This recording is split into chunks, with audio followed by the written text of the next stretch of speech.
Sky Knight is back with yet another episode of Ace Attorney.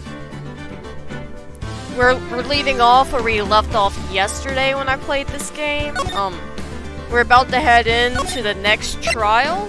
The one where hopefully we'll declare Edgeworth as being innocent this time. But who knows, maybe there's more to episode 4 than there is on the surface. Who knows?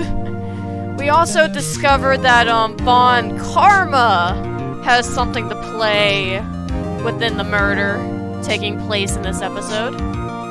That was honestly something I did not see coming. And I should make another little note saying, my friend Brayden, who joined last episode, who said I wouldn't make another video that night. It pains me to say this, but he was right. I did not make another video that night. It turned out to be too late. I mean, I still wanted to stream, but I would have been way too exhausted to actually read stuff out loud for a stream. But now I have the brain energy, the brain juice to do this, so hopefully it all goes well today. Court is now in session for the trial of Miles Edgeworth. The defense is ready, Your Honor. Look at this dude. The prosecution is ready. He spoke! I'm as surprised as you are, Mr. Judge. Something's gonna go horribly wrong. Right. Very well. We have reached the final day of our proceedings in this trial. I ask that the prosecution submit decisive evidence. Understood. Come on, don't be awed into silence by every little thing he says. Very well, Mr. Von Karma. Your opening statement? Right.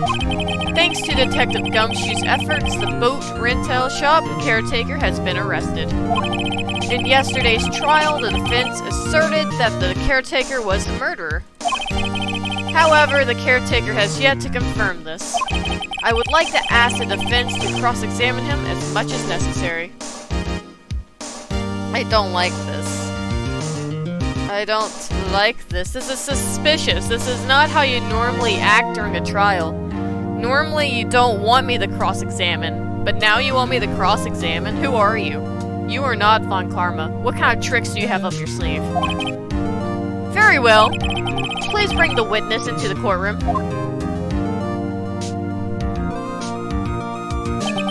Ladies and gentlemen of the court, I believe you all remember our witness. He lives in the boat rental shop on the lake from where he witnessed the incident. In addition, he has currently lost memory of his name and identity. Witness! Why did you run away yesterday? Objection! The witness was not running away. As he will now testify, not running away. It kind of looked like he was running away. He even tried to run and hide from the police, so how is that not running away? I see. Very well. Please begin your testimony. Zmoof. Why I left the court. It's gonna be something, stupid, like he forgot that he, left his spaghetti, not spaghetti, his stove on in his house. And that's why he ran away from court to go make sure it's turned off or something. I'm really sorry about just leaving yesterday like I did, but I wasn't running away or nothing. I, went to buy some food from Polly's, see? I figured I got nothing to do with this incident anyhow. I need one of those motive things, right? And I don't got one. So my testimony yesterday stands as is. That was something. Very well. Let's begin the cross-examination, shall we? He has to know his name. Yanni Yogi. You're Yanni Yogi, and I'm going to prove it. So I'm assuming we're trying to get him to remember his name at the moment, so that's fine. Something we can use here for it then. I call what you did running away and not just leaving. You heard Larry's testimony and realized you were in danger.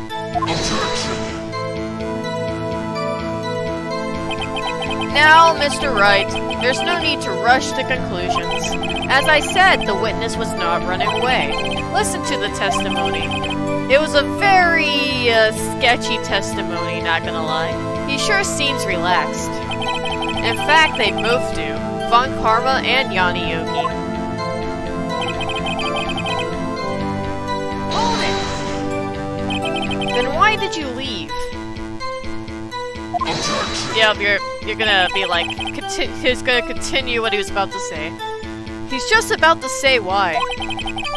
Is it so hard for you to just quietly listen when somebody is talking? Yes, it's very hard for me to listen. If I sat quietly, Edgeworth would be guilty in 3 minutes. Exactly! That's why I can't stay quiet. Food? Well, Polly is a bit of a gourmet, you see. She only eats these high-quality bird pellets from France. They only have them in the big pet shop downtown. But you weren't arrested until this morning. Why didn't you go back to the caretaker shack? Well, I kind of got lost. Sure you did. You got lost. Yeah, no, I don't think you got lost. The witness has trouble remembering things sometimes. When the police apprehended him, he was on his way back to the shack. Yeah, right. Nice try, Von Karma. No one's going to believe that. I see. So he was lost. Please, Your Honor, come to your senses. There's no way that's true. You've lost much of your memory, is that correct? Yup, seems like it. Then how could you know that you didn't have anything to do with this incident? Or maybe you're lying about not having your memory? You know exactly who you are. The witness has testified quite clearly that he has no memory of who he is. If you claim he's lying, then show the court proof.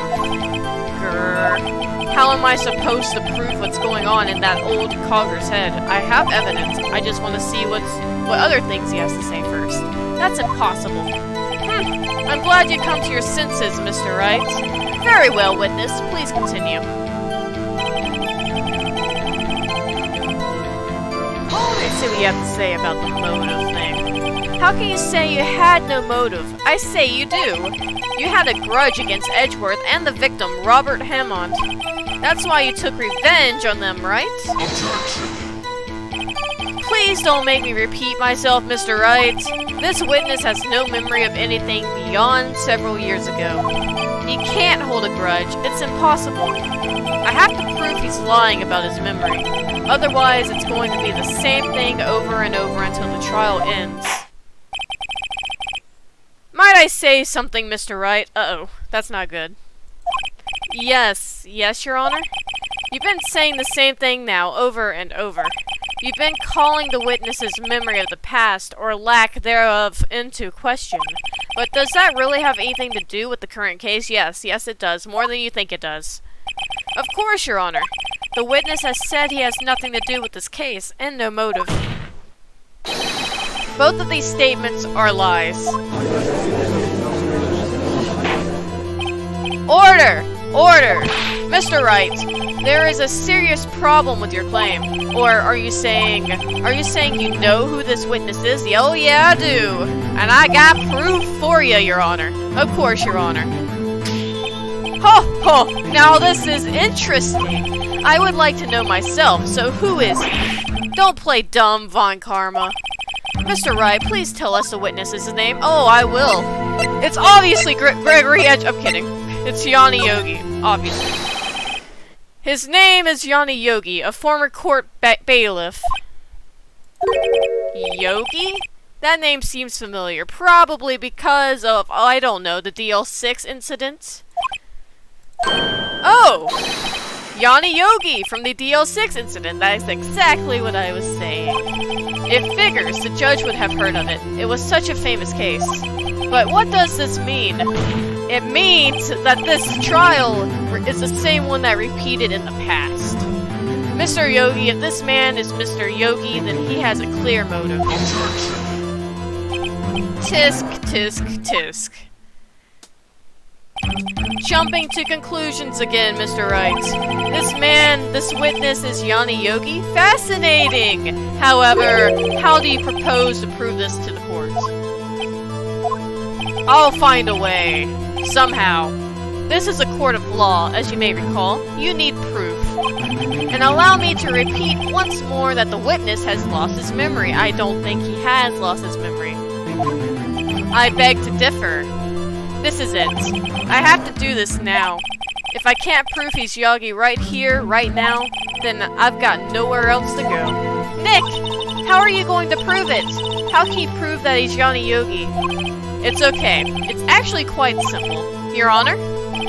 Please take this man's fingerprints. Then we'll compare them to the fingerprints on file for Yanni Yogi 15 years ago. I see, that makes sense. Tisk, tisk, tisk. Let me guess.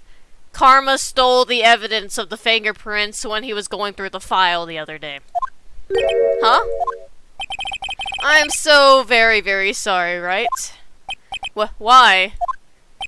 The witness has no fingerprints. Yep, he tampered with the evidence. You tampered with the past evidence, didn't you? What? What? No fingerprints? You see, before I worked there as a caretaker, oh, no, wait, okay. So he lost his fingerprints. Interesting. I burned my fingers working with the stuff. Yup. What? Yogi, you sneak! You burned your fingerprints off to hide your past. That's actually pretty clever. Well, if the witness has no fingerprints, I guess we will not be able to prove his identity. No! Tisk, tisk, tisk. Well, what will you do, Mr. Wright? It seems that the case has been decided, no? No! I know what happened. I know everything. I just can't prove it. But no, I can't let it end like this. I can't lose. There has to be another way. There is no one who can testify as to who this witness is. No one. Imagine if, Maya's mother somehow magically appeared here and testified. That'd be funny. Nick! What are we going to do? I didn't even consider that he might have erased his fingerprints. What do I do? Tisk, tisk, tisk. Well, Mr. Wright? Perhaps you like to cross-examine his parrot for a little comic relief, Or what happens if, Maya somehow... This would be a perfect... Like how I predicted in the last episode, this trial would be the perfect trial for Maya's, spirit medium abilities to take place. And then it really will be like the trial of DL6. Yeah, very funny. You're a sore winner, Von Karma. Wait a second. Cross-examine his parrot. What is it, Nick? No, you're not going to. Yeah, oh, yes I am. I'm gonna cross-examine his parrot. Bring that parrot in for trial. That parrot is a witness. I don't know why I said parrot like that, but I did. Bring the bird in. The defense would like to take Mr. Von Karma up on his proposal. Take Mr. Von Karma up? On my proposal? Exactly, Your Honor. I would like to cross-examine the witness's pet parrot. He tells that parrot everything, and that parrot probably has the information we need. Order! Order! Well, what do you think, Mr. Von Karma? Need you even ask? This is a farce. I object. Objection! Wait a second. You were the one who suggested I cross-examine the parrot, Von Karma? Well, I'm pretty sure Von Karma meant it as like a joke or insult, but... Hey, if it works, it works. I have a right to do as you suggested. Oof. Well, if you're so desperate, then please be my guest. Of course, should you go through with this, and nothing comes out of it, then I hope you're ready for the consequences. Nick! This is crazy. Oh yeah, it's crazy, but we're gonna do it. We're gonna put a parrot on trial. Well, still, what to go through with your little game? Oh yeah. Bring that parrot in the court, baby. Let the parrot take the stand. I will cross-examine her, Your Honor. This is the most ridiculous thing I have ever heard. It is, but it's the best thing you've also ever heard. Von Karma's rigged every person's testimony, every piece of evidence, but you cannot rig a bird. Except the parrot. She's my last chance. At least, I think so. Bailiff, bring in the parrot. Hello, parrot friend. That's quite a bird. Please tell us your name. The parrot only responds to Polly. You must call her Polly for her to answer you, Mr. Judge. Name! The witness is ignoring me. It must hurt to be ignored by a bird. Very well, witness. Who is your owner? Please testify for us. Please just be dots across the stand. Please just be pure silence of dots because nobody has called her Polly and asked her questions. Yes! Perfect, it's beautiful. Oh, she actually speaks. Hello, squawk? I wish it was just pure dots, but that works too. Certainly the most concise testimony we've had so far. Very well, begin your cross-examination. Right. What are you going to do, Nick? I'm going to say, hey, Polly, do you remember this incident? Or Polly, do you remember his name? That's what I'm going to do. I don't know. We talked about this, Phoenix. I just said what we're gonna do.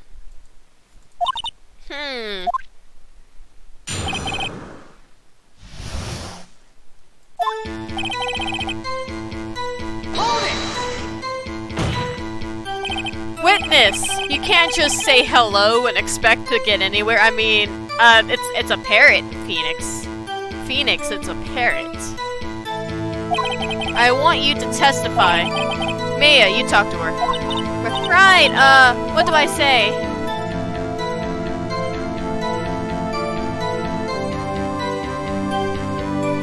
What's your name? Maybe I should get her to say her name. Polly, what's your name? Polly, squawk? Mr. Wright, I think we established that this parrot is named Polly.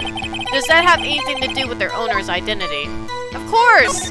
Because if now that we know her name, we can ask her, we can use Polly in every question and get her the answer.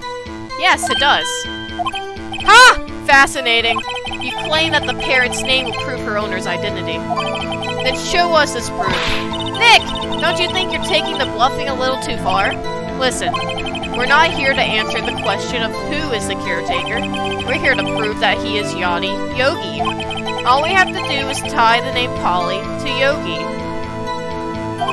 Your Honor, the proof that the parrot's name reveals the caretaker's identity is... the name...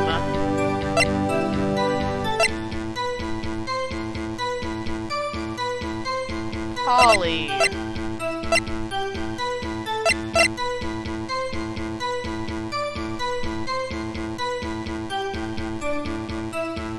Probably that one. Let me check everything before.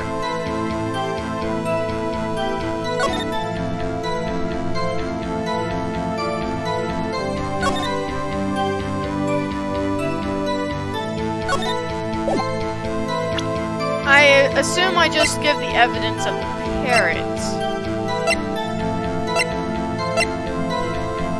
Because the parrot answers to the name Polly. Mr. Wright, I hope you have learned this by now. Making random guesses here is a waste of your time. Well, she answers to the name Polly. Witness, continue your testimony.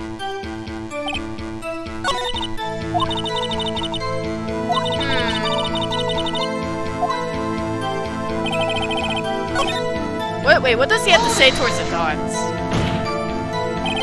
Witness, you're here to speak. You must speak to me. Frankly, I can't believe you're speaking to the parrot. Well? Okay.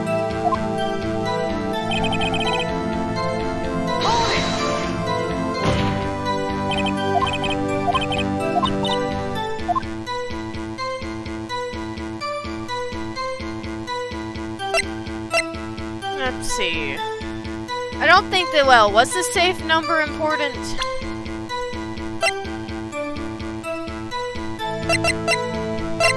Well, I don't even remember what the safe number was, and I don't think it has any importance to, like, any dates or something like that, so we should do how we forgotten something. As I recall, 2 days ago, we're talking about how she said the DL6 incident. Okay, yeah, we're referring back to when they asked her this, and she mentioned the DL6 incident.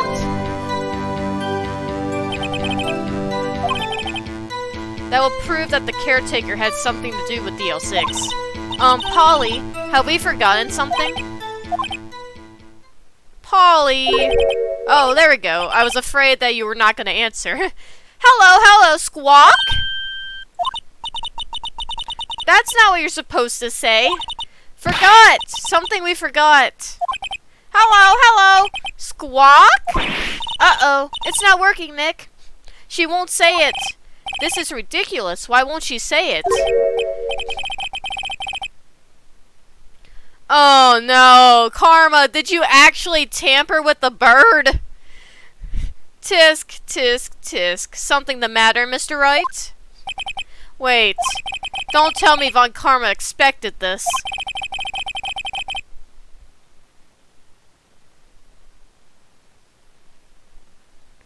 He couldn't have retrained the parrot, could he? He could have. Did he train her not to respond when we asked her if we'd forgotten anything? That is a problem. That is a huge problem.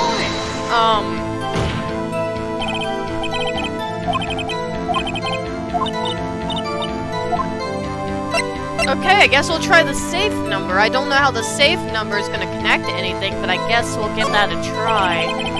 Maybe he'll get her to say the number of that safe. Huh? The safe? Why? Let's just try to get her to say anything, okay? Polly, what was the number to the safe in the shack? Wait. 1, 2... Wait a second.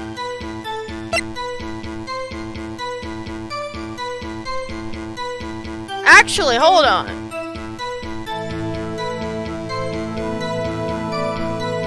I revoke my statement I said earlier about how the safe number is not important to the case, because let's see, this is the day in game. This is the 27th, right? Or is this the 28th? Well, I guess it doesn't matter, but 12/28, December 28th. That's what I'm seeing here. If that's the day, that's the last day that this whole trial in the past cannot be brought up again, basically. My, what a reckless parrot. Well, Mr. Wright, you aren't claiming that this number has something to do with the caretaker. Actually, it does. Even I see that it does now. Actually, it does. That's why I had her say it. Ha! Ridiculous. How can the number to a safe tell us who the caretaker is? Exactly. It's the numbers. It's the date. The password is a date. Show us your proof. What could possibly link this number to the caretaker's true identity? Let's see. What evidence do I have of the... I guess the file of the DL6 incident? Yeah, let's present that. The DL6 case file? What is this obsession you have with that case? Mr. Wright, where in this file is something related to that safe number? I don't remember. I would assume it would be the case summary? It's on the case summary page. The case summary? Specifically the date on which the DL6 incident occurred. The date of the incident, December 28th. Why, that's oh, okay, so this is the 28th, okay. Why, that's today's date, 15 years ago. And the number on that safe is 1228. Ah, he used the date of the DL6 incident as a number for his safe, Your Honor. That's how important that date was to him. I see. It certainly is an interesting coincidence. People often do set their secret numbers to dates. Objection! Bah! This is not tangible proof. I set my ATM card's number to 001 because I'm number 1. You just gave me your information.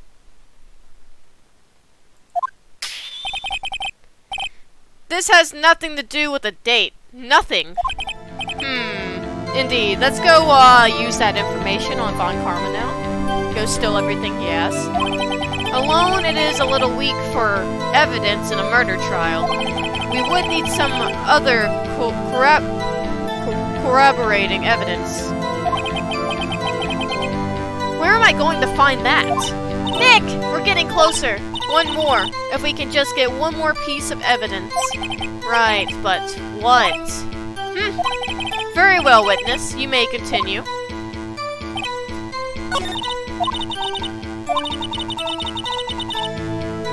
Get some new information.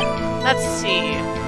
Maybe there are some new questions, or we can tie the questions in with something else. Let's see.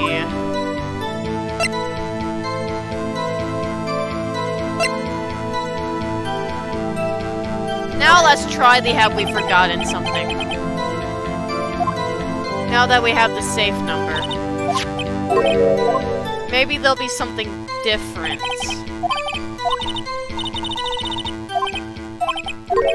Oh, nope. She's just gonna respond with silence still, okay?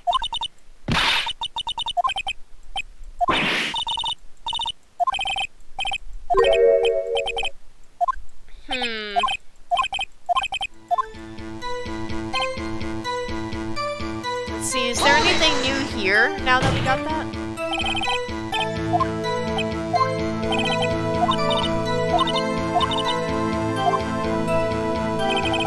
I doubt there's gonna be anything new said about the safe number if we redo it, but I wanna try it just in case.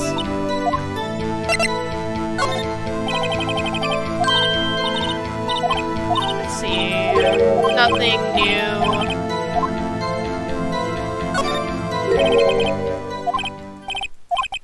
Okay, so we're just going through the same thing what we just said. Okay.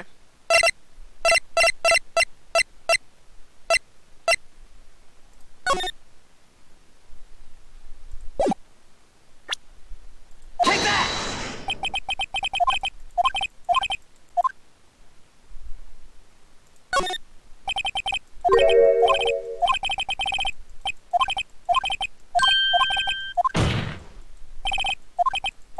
Objection!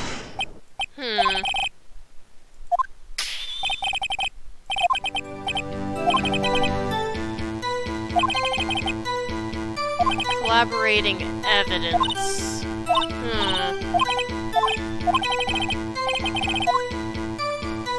Let's see, what other items do I have that I can use for that? Collaborating evidence.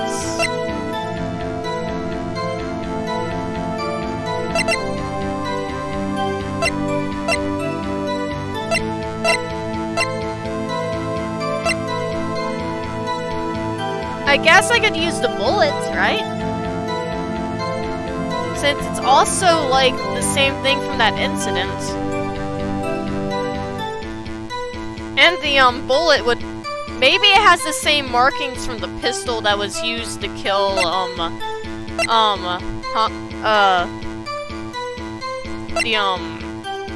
that guy.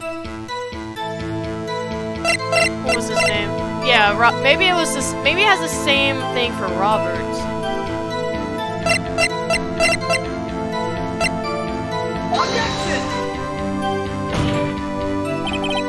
Okay, no.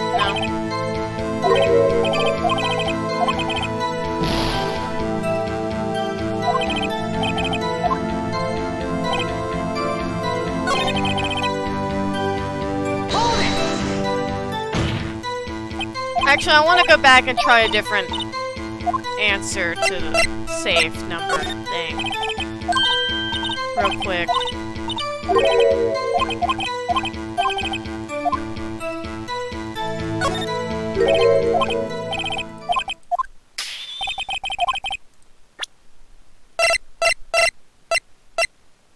Imagine if I just show the bullet here instead. Take that!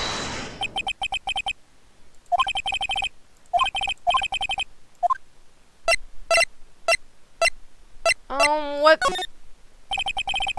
This is I know this is probably wrong, but I just want to see if there's, like, anything at all.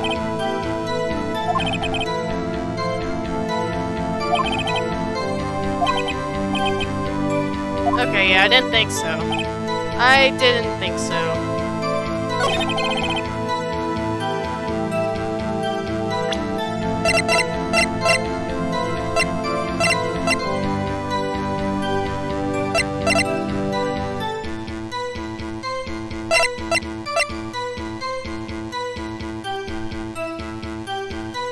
The only thing I could think of would be the bullet. If I was to find something else to connect with that evidence.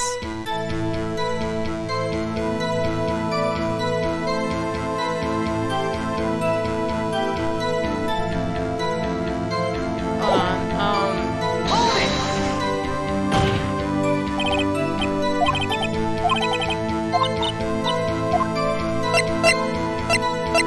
Unless, hold on, is there something new with this one?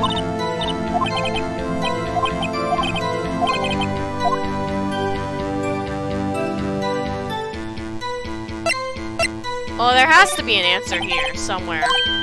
If it has the...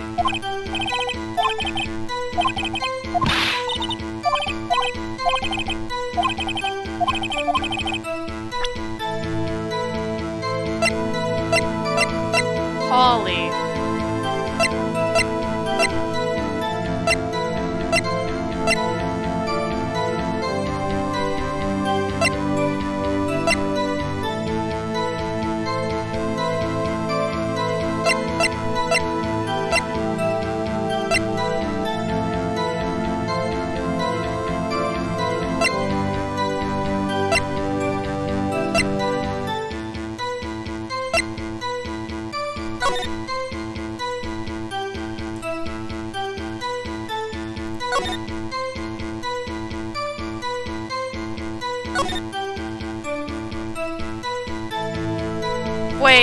Wait, hold on. Polly Jenkins. Polly Jake. Okay, I got it.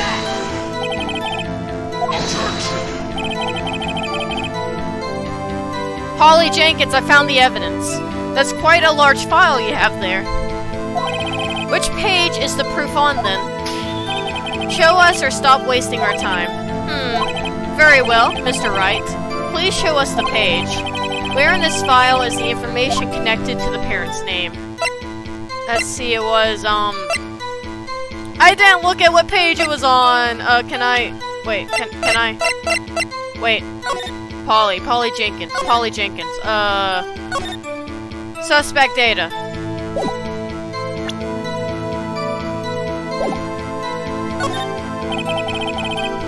It's on the suspect data page. This page is all the information about Yanni Yogi. Right after he was arrested, his fiancée committed suicide, see? Indeed, it does say that, yes. What was his fiancée's name? Polly Jenkins. Polly! Exactly, Your Honor. He wanted to remember the name of his fiancée who had committed suicide. That's why he named his parrot after her. I see. I guess that is possible. Objection! Bah! A mere coincidence, that's all. My granddaughter has a dog she calls Phoenix. Well, Mr. Phoenix Wright, does this make you my granddaughter's fiancé? Yes. I guess I am married now. Give me your granddaughter. Actually, never mind. I take everything I said back.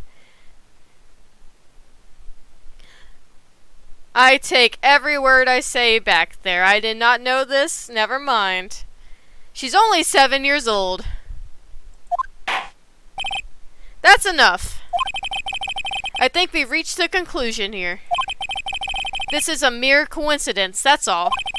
True, that is a possibility. However, coincidences at the same time seems more like a pattern to me. What are you saying? Summon the caretaker of the boat shop. Immediately. Witness, tell us your name. Objection.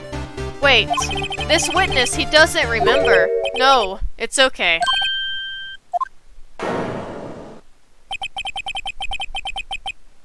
I've accomplished what I wanted to do. I'm done. Oh, his demeanor and everything changed. He no longer looks like he's crazy. Nick, he looks totally different. This is the real Yogi, I think. Finally, he's been acting feeble to hide his true identity. Acting for 15 years? Well, let me ask you again. Please state your name for the court. My name is Yanni Yogi. 15 years ago, I served as a bailiff in this very court. Order! Order! Yanni Yogi. So was it you who killed Robert Hammond and tried to frame Miles Edgeworth for his death? Yes, it was me. I did it. They put me on the witness stand 15 years ago. Robert Hammond, he said I was mentally unsound. He told me it would make me innocent, get me off the hook. So, I pretended to have brain damage. I was innocent, really, but he didn't believe me. He won the trial, but I lost everything. I lost my job, my fiancé, my social standing. Then this year, 15 years later, a package arrived. It was a letter and a pistol. The plan was written out in careful detail. It was a plan for me to take my revenge on the people who ruined my life. I didn't care who had sent it. I thought this was my chance. After 15 years, this was it. Finally, a chance to have my revenge on Robert Hammond and Miles Edgeworth. I have no regrets. Wait a moment. Revenge against Miles Edgeworth? What do you mean? I'm not at liberty to speak on the matter. Why don't you ask Mr. Edgeworth yourself? Anyway, I admit it. I was the one who killed Robert Hammond.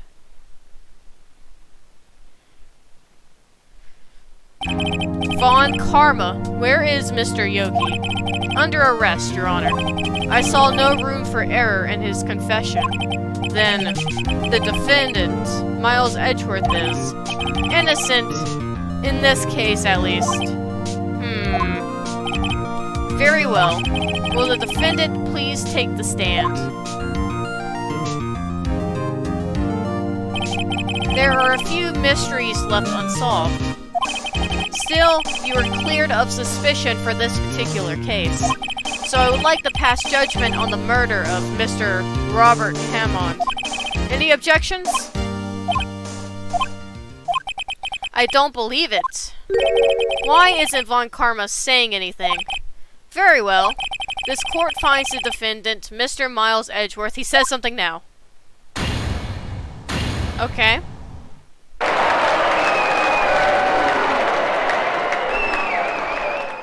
This is getting suspicious. That is all. This court is adjourned. Is he gonna bring up the past case? No? Objection! There. Oh.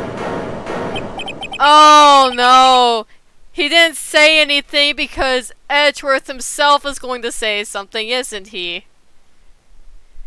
Did someone just say objection? It wasn't Von Karma. Wait, but that means... No. Edgeworth? Your Honor, I object to your judgment. What do you mean? I'm not innocent at all. As we have heard, Yanni Yogi killed Robert Hammond in revenge. But revenge for what? Nick! Edgeworth, shut up! We're trying to get you innocent, not guilty! Edgeworth is trying to confess. He's going to say he's guilty. He's going to tell them he was the murderer in the DL6 incident. He's going to tell them he killed his own dad. Uh-oh, what do I do? Stop him. Stop him. Raise an objection. The judgment has already been passed. I object to Edgeworth's outburst.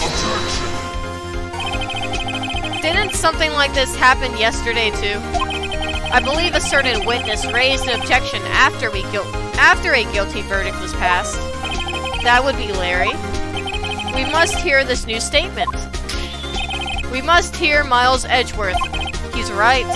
We have a duty to hear Mr. Edgeworth out. No, we don't. For 15 years, I have had a recurring dream. A nightmare. It's only a nightmare. That's what I told myself. But now I know it wasn't a dream. Yanni Yogi wasn't the killer. You mean, in the incident where your father died? Edgeworth, be quiet. Shush. Shush, Edgeworth. From the distance of the shot, it wasn't suicide either. Everything was clear as day. The murderer, the criminal in the DL6 incident, it was me. Your Honor, I confess my guilt. I am guilty for DL6, the statute of limitations of which ends today. The culprit is me. I will somehow find a way to prove that it was not you, Edgeworth. Shush. Be quiet. Be innocent. Order. Order! This is certainly unexpected. The defendant declared innocent is confessing to a different crime. A crime for which the statute of limitations runs out today. I'm not really sure how I should deal with this. Bah! It's obvious. We hold a trial. Right here. Right now. We try this man for his crime of 15 years ago.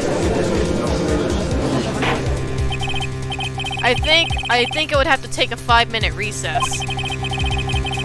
During this time, I will consider the appropriate course of action to take. Court is adjourned. Edgeworth, why have you done this?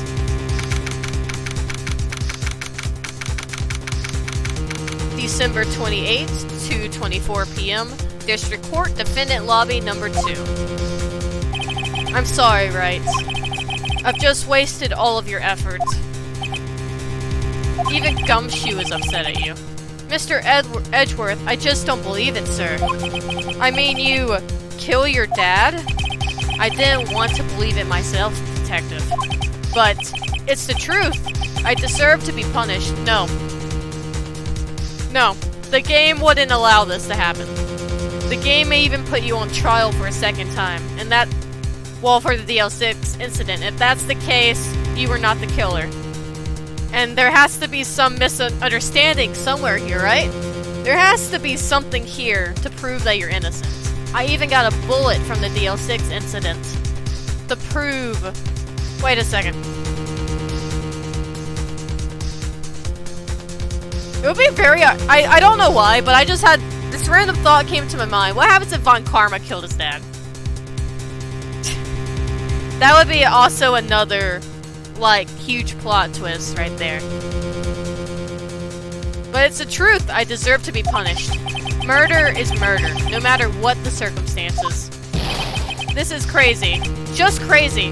That and, like, I wouldn't have another piece of evidence related to the case if there wasn't some way to prove Edgeworth was innocent. There's either Von Karma somehow got into the scenario during the incident and killed his dad, or there's something else we're missing here. I mean, Von Karma, he literally tased us. The dude literally tased us. I can't put it past him. I can't put it past him. If he killed Edgeworth's father, I can't put that act past him because of it. It also said he took a long vacation after it happened. Maybe he took a long vacation to get, like, to clear the air, clear the tension of the whole event, put it in the past behind him. What if that's the case? That's a very outstretched theory because I don't know how he would have done it. Or how he would have... I don't know how he would have killed his dad, but...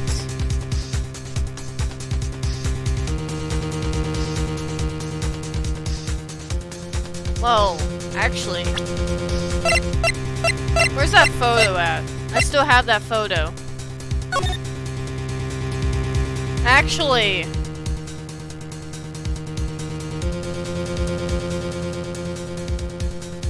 There's a bullet, you know, for a while now I've been kind of wondering, like, about this bullet hole in the door. Because I'm here thinking, you know, it wouldn't make sense for the dead body to be laying over here when there's a bullet hole right here in the window. Because if he got shot, he would either have to be shot from the front. And well, actually no, it said the evidence with the bullet hole. Hold on. It says that the bullet was, taken from Gregory Edgeworth's heart.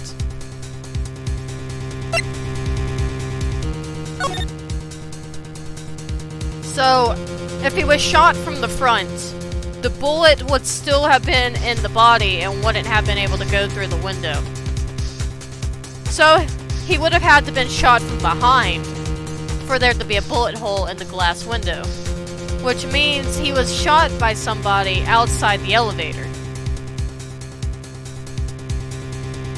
I swear if it's Von Karma. I have a hunch that it's Von Karma now. I have a hunch. I betcha. I betcha that's it.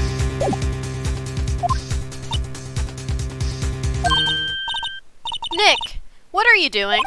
Huh? Oh, I was just reading through the court record once more. I'm getting my case ready. Your case for what? Huh? Isn't it obvious? I'm going to prove that Miles Edgeworth is innocent. What are you talking about, pal? He just admitted to it. It is a Sky theory. That is my theory. I think Von Karma killed his dad. I don't think Edgeworth accidentally shot anyone. I don't think the gun accidentally went off. I just think it happens to be timing. And Von Karma shot him through the window of the elevator.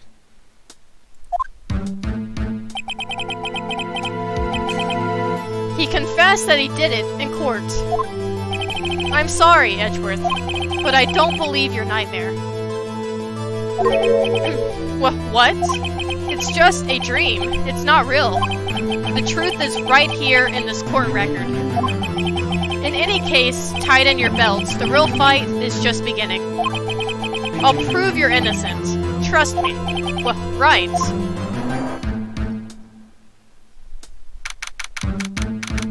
December 28th, 2:30 p.m., District Court, Courtroom Number 3. Now then, I would like to resume our trial. Judge, Miles Edgeworth has admitted his own guilt. He had confessed his crime. Let us begin by hearing his testimony. Then through pointless, even though pointless, let the defense do their cross-examination. Blah. The statute of limitations on the DL6 incident runs out today. Though it's unconventional for me, I like to run this one by the book. I see. Does the defense have any objections? Not at all. No, Your Honor. Von Karma, you knew this was going to happen from the very beginning, didn't you? Very well. Well, will Miles Edgeworth take the stand?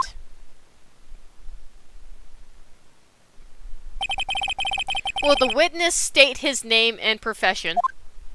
Miles Edgeworth, I am a prosecuting attorney. Mr. Edgeworth, 15 years ago you mistakenly killed your father, Gregory Edgeworth. Is this correct? It is correct. Then testify about this matter to the court. When Edgeworth was telling me about his dream yesterday, I noticed something. One detail didn't quite fit. Was it the fact that in the photo of the incident that there's a gunshot through the window? That will be the key, but only if I can get it to work. Please, please.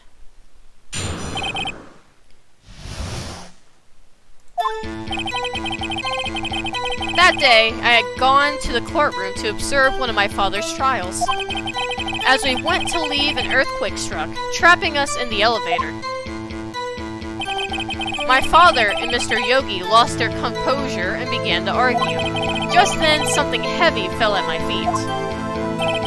I picked it up and threw it at Mr. Yogi. I wanted them to stop fighting. A moment later, there was a single gunshot, then a scream. It was a terrible scream. I remember it to this day. That's all. And until now, you thought this memory was a dream. We were stuck in that elevator for 5 hours. The oxygen in the elevator ran out, and I lost my memory of the events. Bah! The same claim Mr. Yogi has made. Very well. Mr. Wright, your cross-examination, please. Yes, Your Honor.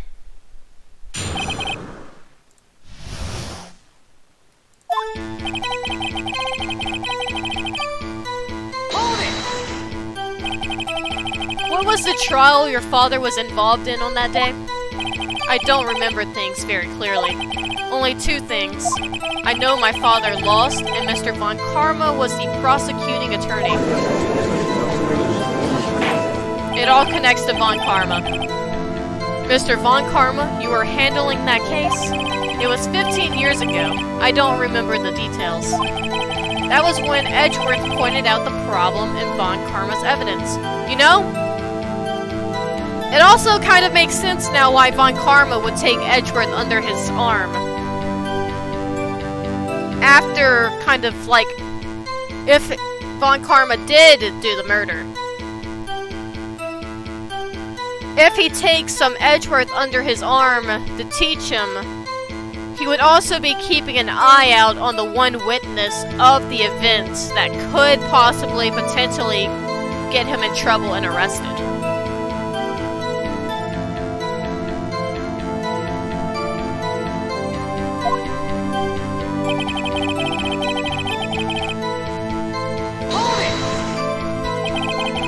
So there were 3 people, including yourself, trapped in that elevator. Yes, myself, my father, and Yana Yogi. We were fine at first, but then as time passed and no one came to help...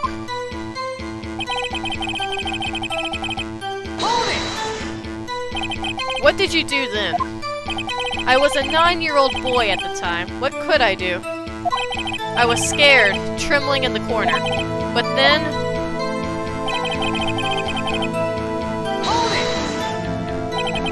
What was it? A pistol. I assume it was the bailiff Yana Yogi's. The safety must have come off when I fell from his holster. And you picked it up. What happened next? Oh no, I don't think it was the bailiff's pistol. I don't think that's the murder weapon. I think the murder weapon is Von Karma's own pistol that he sent to Yogi to kill Haymond. I think it's the same pistol.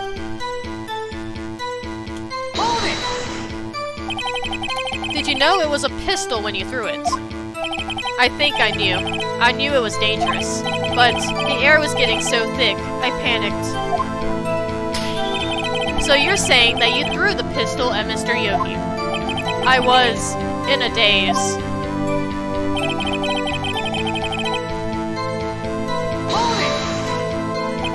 The gun fired once.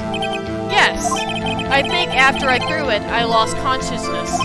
Since then, they've echoed in my head every day. The gunshot and that horrible scream. The scream.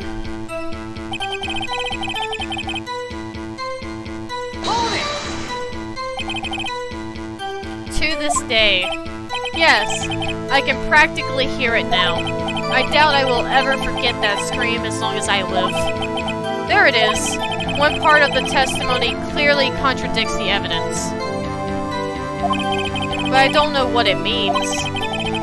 I better find out and quick.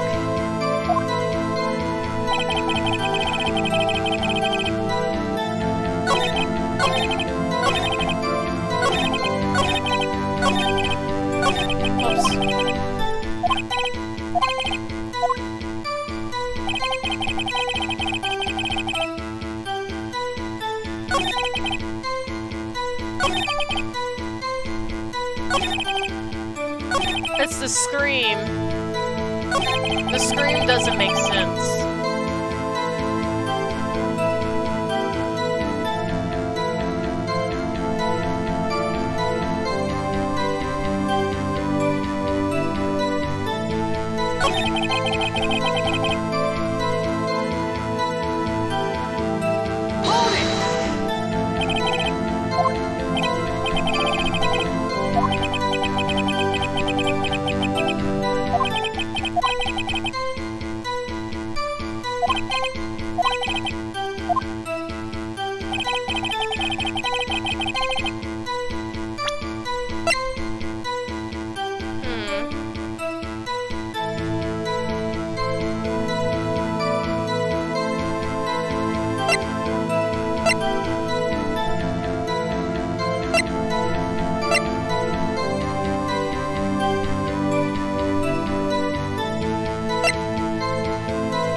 Actually,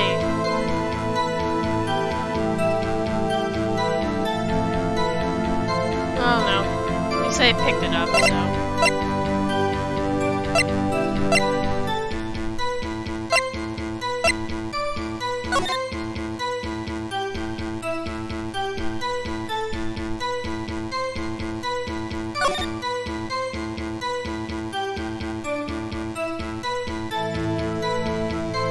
The murder weapon was fired twice.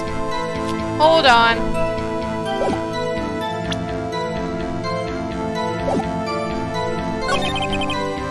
Right. Can argue. Single gunshot, then a scream. Present. The gun was fired twice. Objection!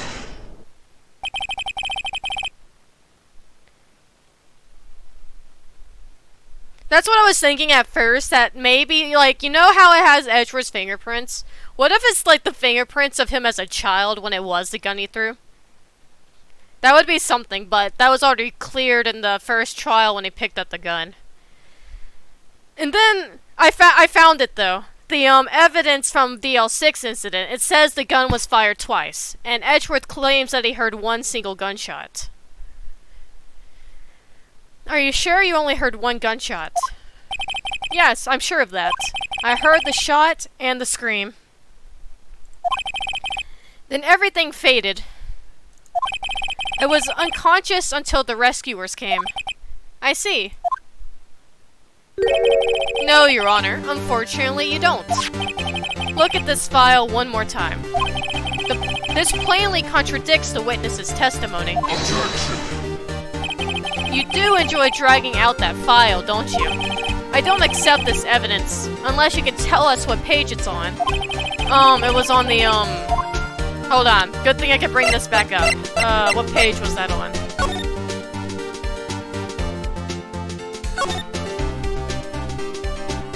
That's on victim's data, okay.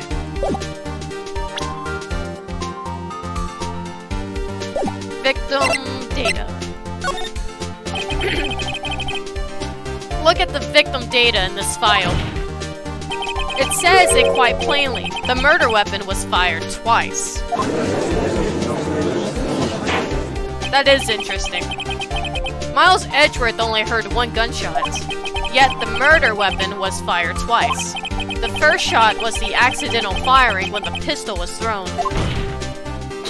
So who fired the remaining shots?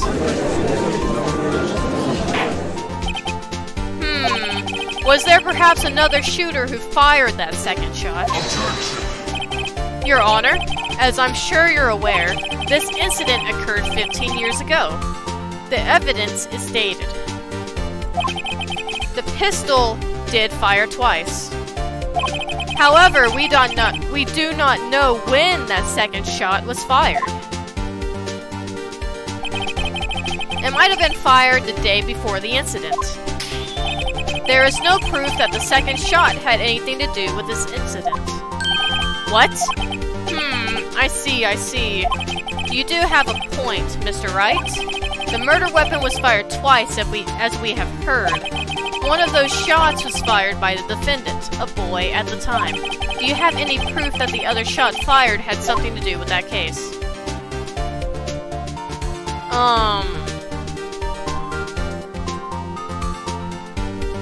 Do I?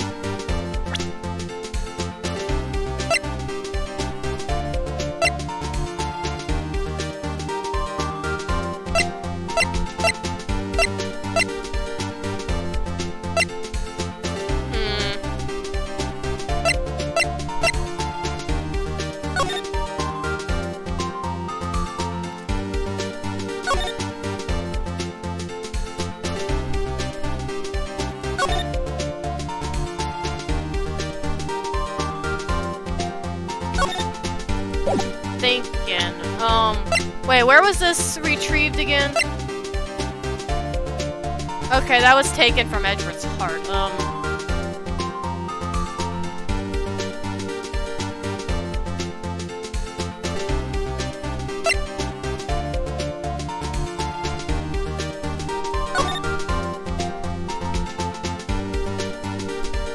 You know, also now that I think about it when I look at this photo, there is no, like, front bullet wound on the front of the suit either. So he definitely was not shot from the front.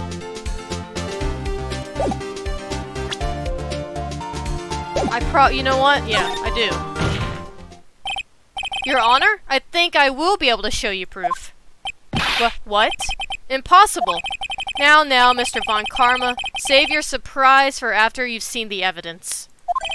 Very well, Mr. Wright. Show us your proof. Do you have evidence that the second firing of the pistol is related to this incident? The only thing I could think of would be the photo. Because if Edgeworth shot him, well, if the gun accidentally shot him, wouldn't it have been like a hit from the front? Due to how they were positioned in the elevator. I know I have this bullet, but this one was taken directly from Gregory Edgeworth's heart, so that doesn't say anything about the information. And clear as day by this picture here, it shows that he was shot from behind. At least that's what I am concluding by what I see in this photo. I'm not 100% sure if that's true, but that's what I'm seeing. I'm gonna go with the... Take that! Look at this photograph. This is a photograph of the scene of the crime 15 years ago. I can see that the victim lying there is Gregory Edgeworth. This proves the murder weapon was fired twice at the time of the incident. This photo proves it. So, let me get this straight. This photo proves 2 shots were fired... where? Your Honor, please get a clue. Show the judge the contradictions in the photo. This right here. Take that! As should be obvious, the contradiction is here. I see. A bullet hole in the door. Your Honor, Gregory Edgeworth was killed by a shot from the pistol, yet is also a bullet hole in the elevator door. We also know that the murder weapon was fired twice. Thus, someone other than Edgeworth fired that second shot.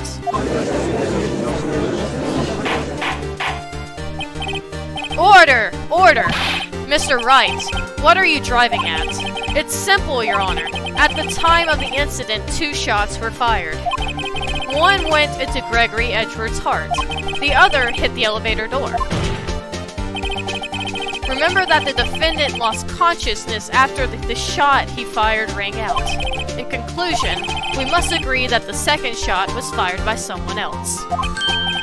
Mr. Wright, but who could that someone else be? The murderer, of course. Objection!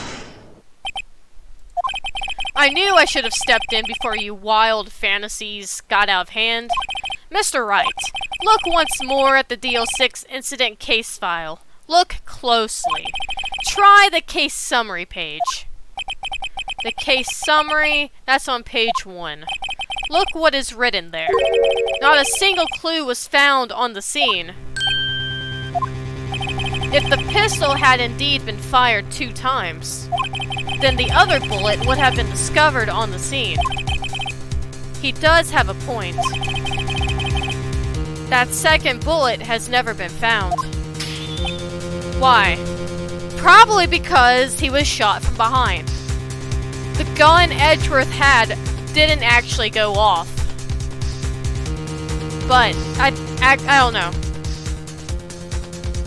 I think it's a scenario of events that just so happened to be a coincidence.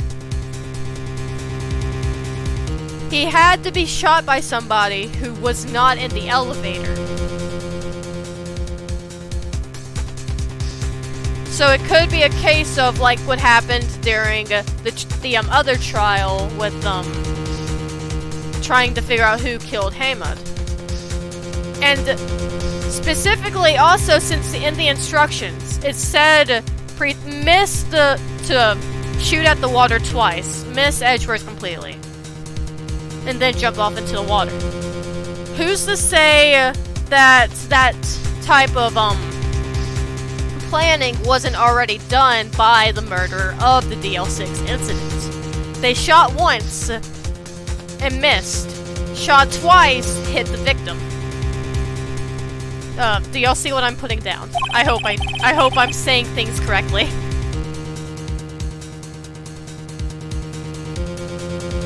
That's true. That too. That could have happened as well.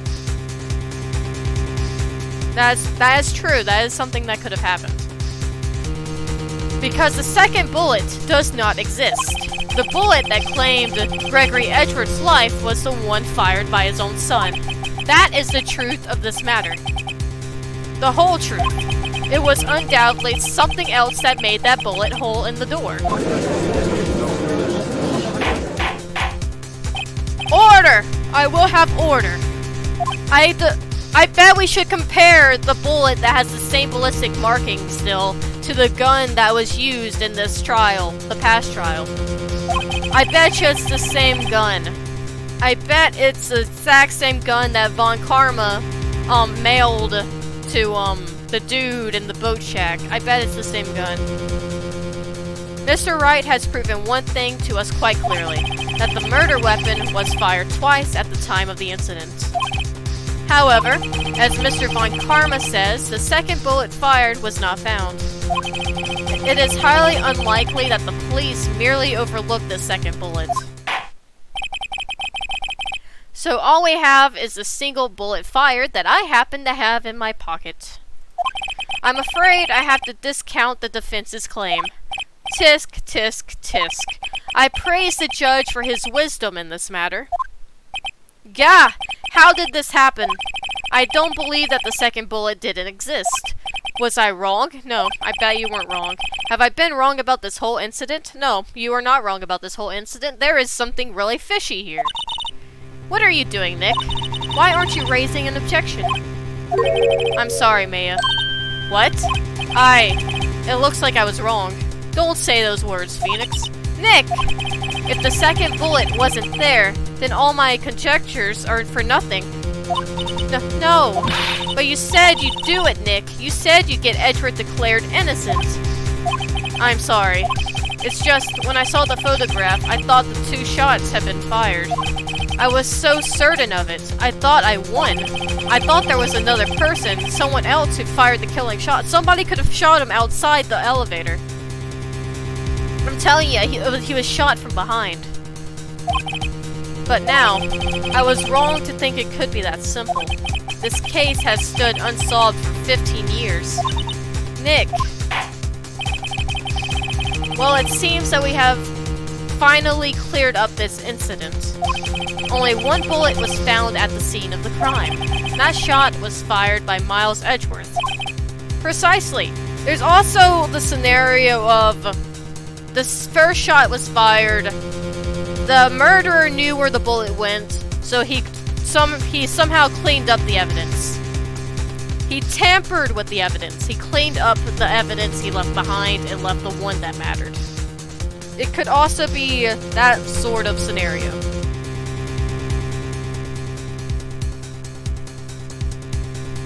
And that type of person would have to have knowledge on how all this stuff works.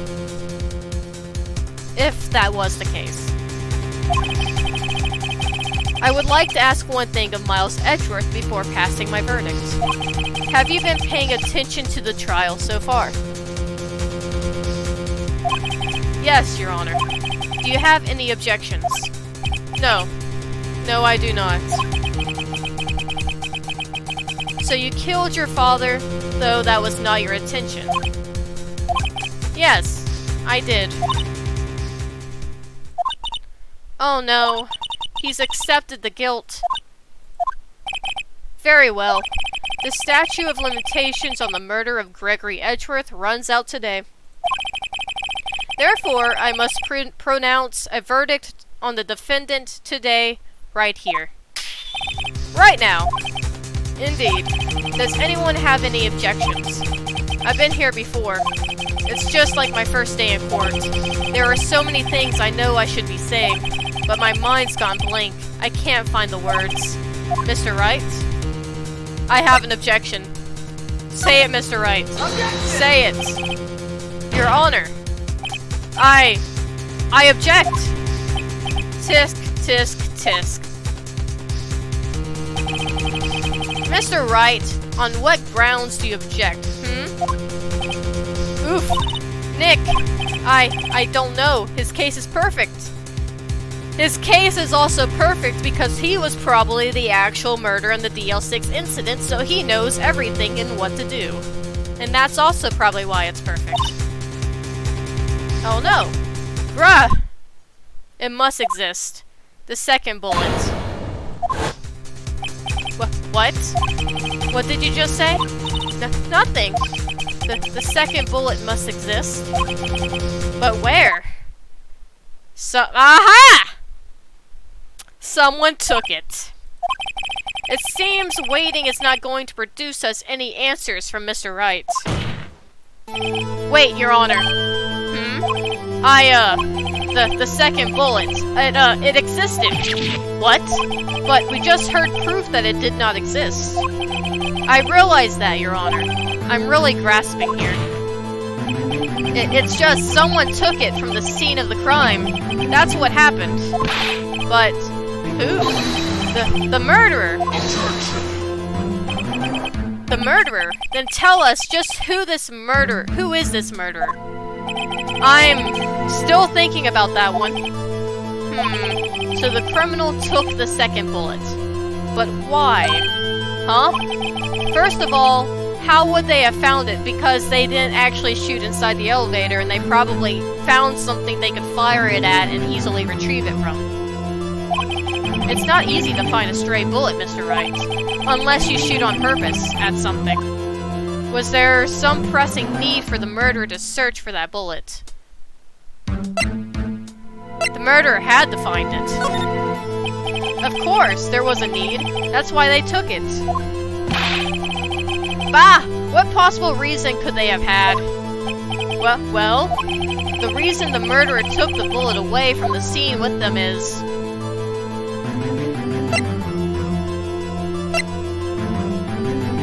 It could be both of these answers.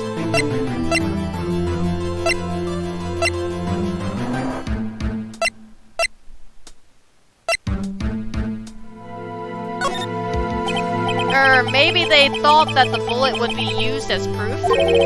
Proof? It was a special bullet, so they took it with them. If that was the case, then they should have taken the bullet from inside Gregory as well. Huh? Why would they only take one of the 2 shots fired? Oh, right. Mr. Wright, have you really thought this through? I'm going to have to penalize you. Oh, no. I guess it would be the second answer then. Well...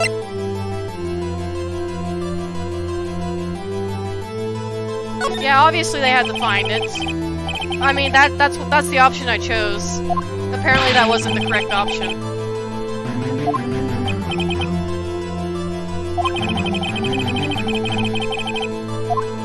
Apparently it has to be the second option. The murderer was cautious. Well, the murderer was a very cautious sort, you see. That's why the murderer had to search for that bullet. If that was the case, then they should have taken the bullet from it. Okay, you said the same thing there.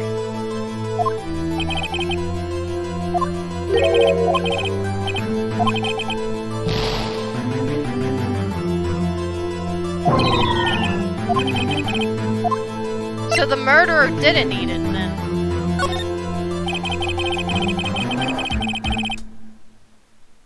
Why would the murderer have spent the time to look for that stray bullet? I haven't got a clue. What's wrong, Mr. Wright? The murderer had no reason to take that bullet. You don't want to admit it, but it's true.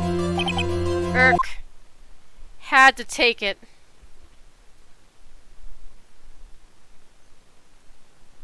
I mean, from a technical standpoint, yeah, but the game says no to that, so it's not the correct answer.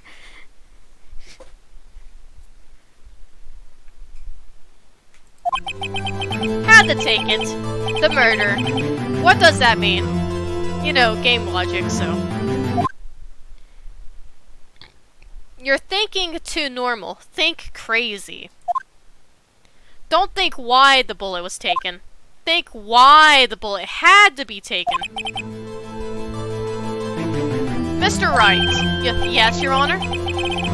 I have no idea what I'm doing. Well, the murderer had no intention of taking the bullet from the scene. But, the murderer had to take the bullet. Had to, Mr. Wright? What do you mean? Well, for instance what? Maybe the bullet, hit the murderer? Oh!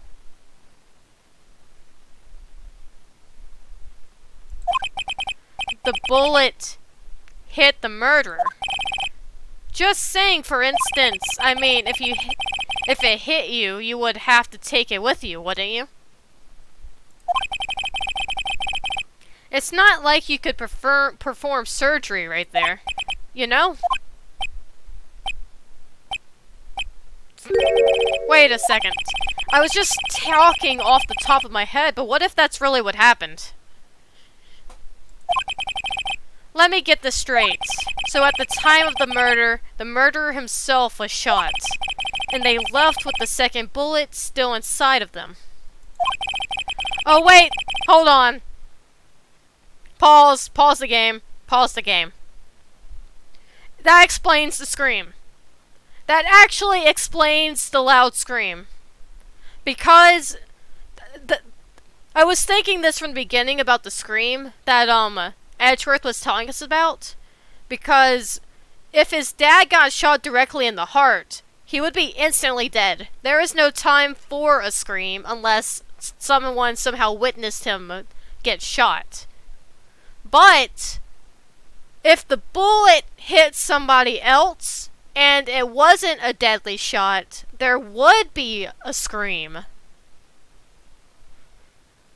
So that makes a lot more sense.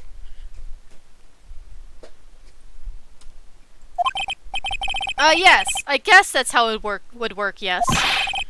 But there's a problem with that. The other two people rescued from that elevator, Miles Edgeworth and Yanni Yogi, were both unharmed. So that would mean the bullet that was shot outside the elevator door hit the murderer. The murderer came from outside, yes.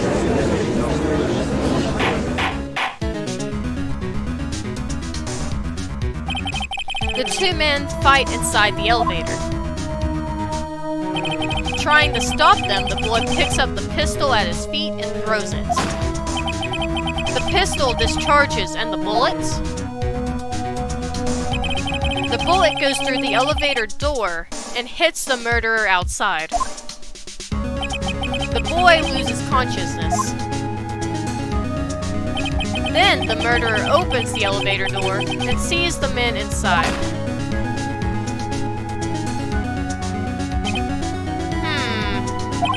Mr. Wright, you are truly the most unpredictable defense attorney I've ever known. I can tell you're grasping, yet I cannot deny the possibility of what you say. What are you saying? Deny it! Deny it! No one involved with the incident was wounded. There was no murderer. No one was wounded at the time of the incident. He's right. I can't think of anyone. Hey, Nick. I just thought of something really crazy. Crazy? I like crazy. Remember what Mr. Grossberg said yesterday? Gregory Edgeworth dealt a blow to his perfect trial record. Wow! That's what I'm saying, it's Von Karma! Von Karma killed him. He took a vacation for several months after that, you see. Yes, an unusual event for the man. He killed Gregory and then went on vacation. That was the first and the last vacation he's taken in his many years of prosecuting. What if Von Karma didn't take that vacation because of shock, but took it because he was injured? Which would mean, it could only mean one thing. He was the murderer in the DL6 incident. He was the man who shot Gregory Edgeworth. It was Von Karma. Oh man. Something wrong, Mr. Wright? You seem dazed. No, Your Honor. Well, you have indicated the possibility that the murderer came from outside. Can you give us the name of your suspect? Uh-oh. Should I come out and say it now?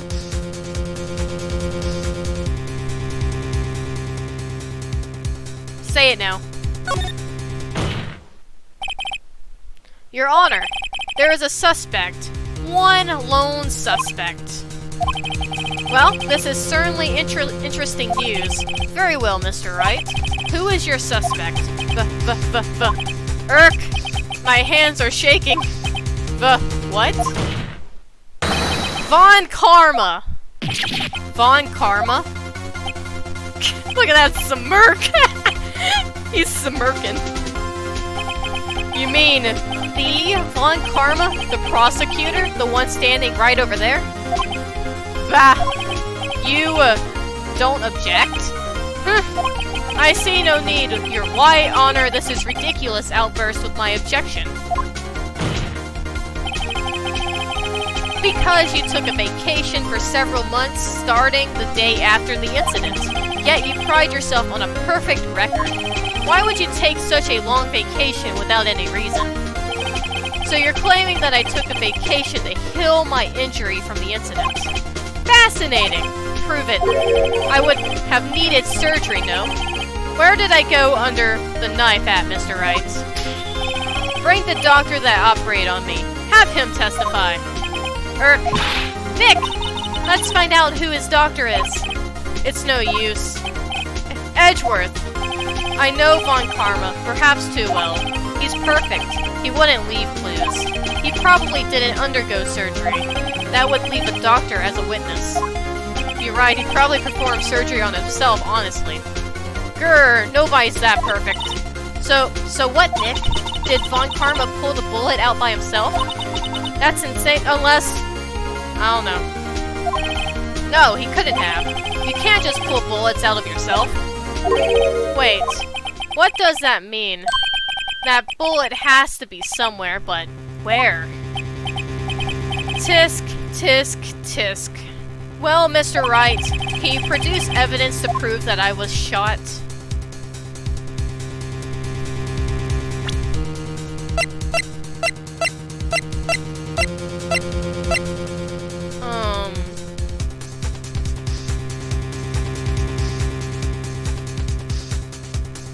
Probably so, I'm just looking.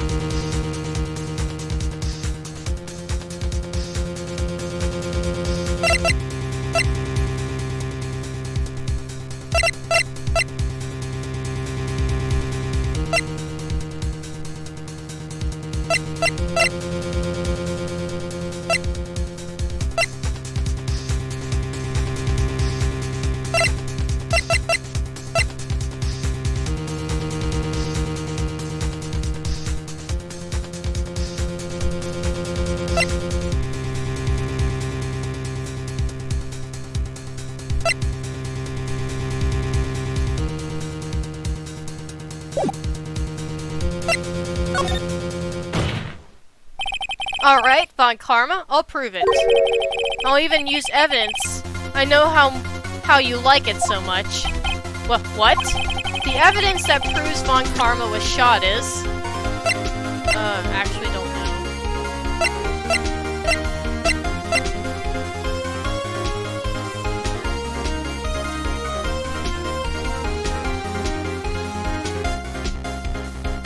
I don't know why, I keep coming back to this pistol bullet, mainly because it doesn't give a specific name. It just says found in the victim's body. I mean, like, it's like with this one, it says where it's directly was taken from Gregory, and I know I could just be overthinking it, and it's just it's talking about Robert. I don't know. Something about that is just fishy to me.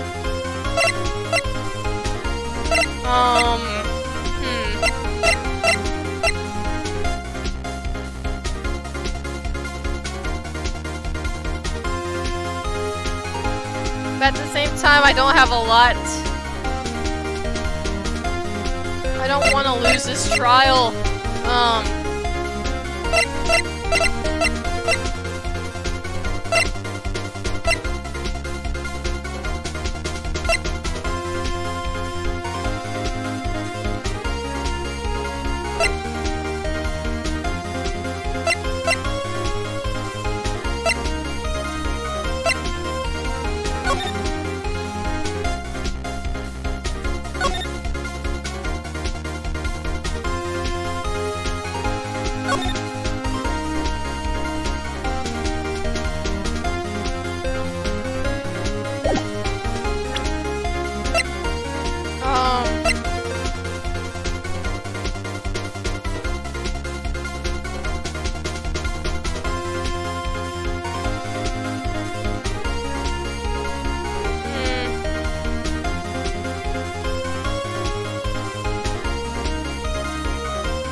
Can I save? I want to save.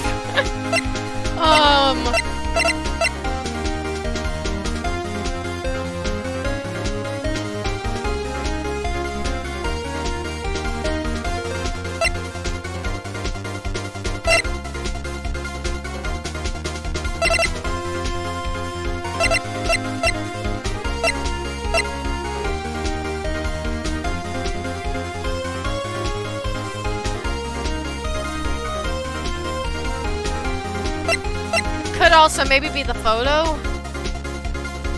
because I think the bullet is too outstretched. That's too much of an outstretched idea. I mean, do you think that the bullet could still be in his arm?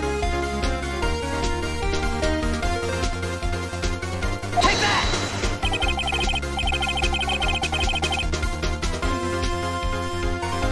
Von Karma is perfect. He wouldn't risk surgery, leaving an evidence trial. So then I ask, where is that bullet now? I think it's unlike that Von Karma performed surgery on himself. Please tell me the bullet is still in his shoulder.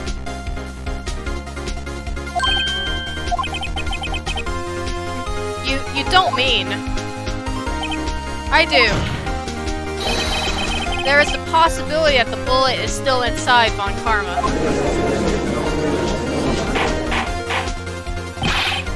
Is that even possible for all these years? Well, there's one way to find out. We could use this metal detector. Well, Von Karma, I'm going to run this over you and we'll see what we find. He's terrified. Oh no. I refuse! You refuse. But refusing this means you acknowledge that the bullet is still inside you?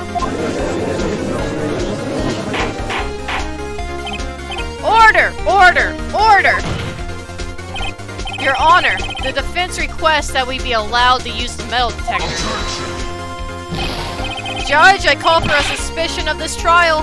This is an invasion of privacy. Objection! The statute of limitations runs out on this case today.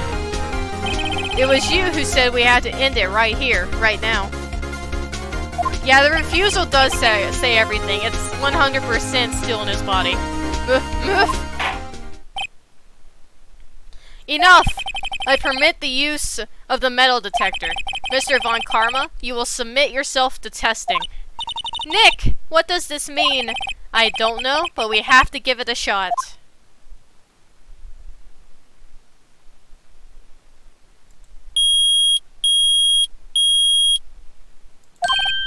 It reacted. Something's inside his right shoulder. The bullet. Mr. Von Karma. You! It was you! I was afraid this would happen.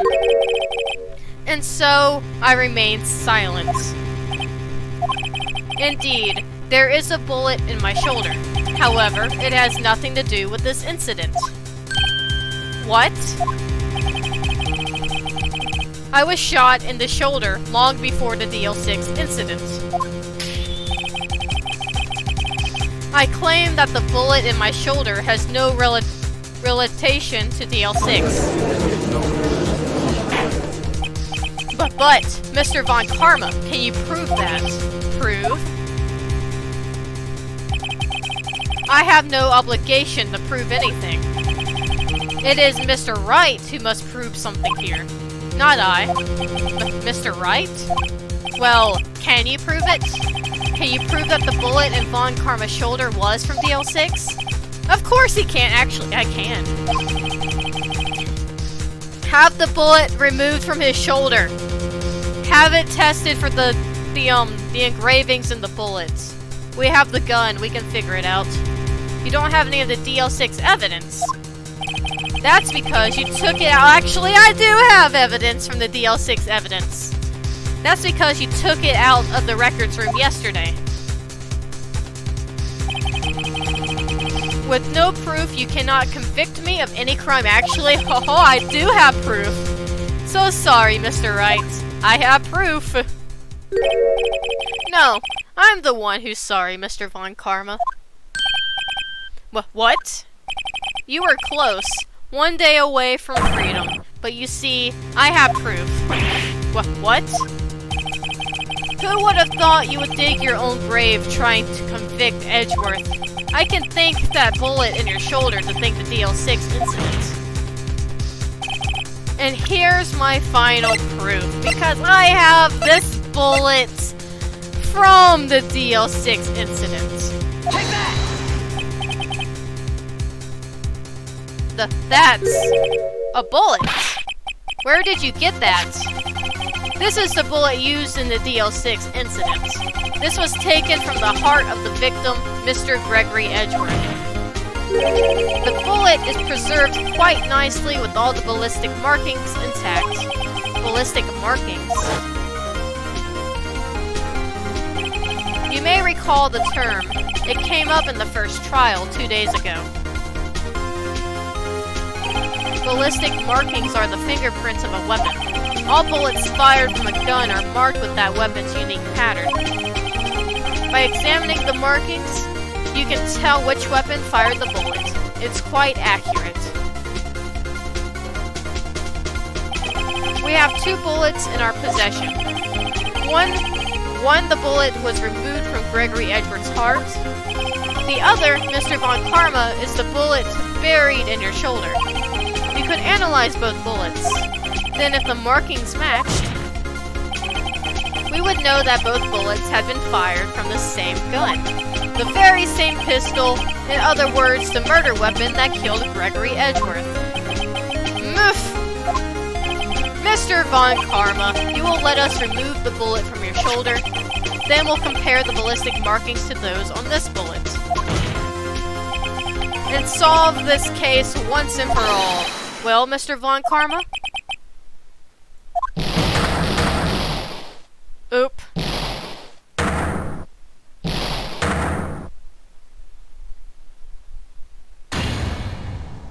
That scream. I've heard that scream before. Wait, I know. Help! I can't breathe. We read this already.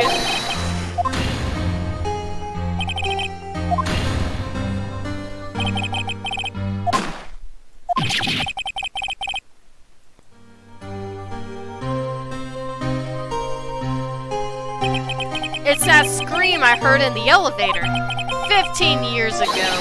Von Karma, it was you who screamed. Mr. Von Karma.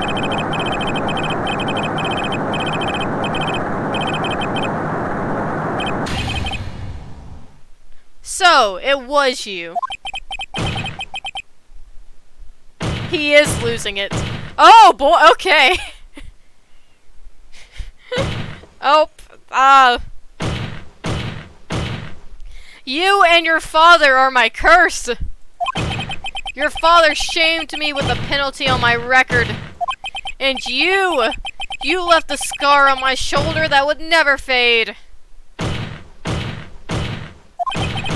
I'll bury you. I'll bury you with my bare hands. Death! Death! Oh, he's very much losing it.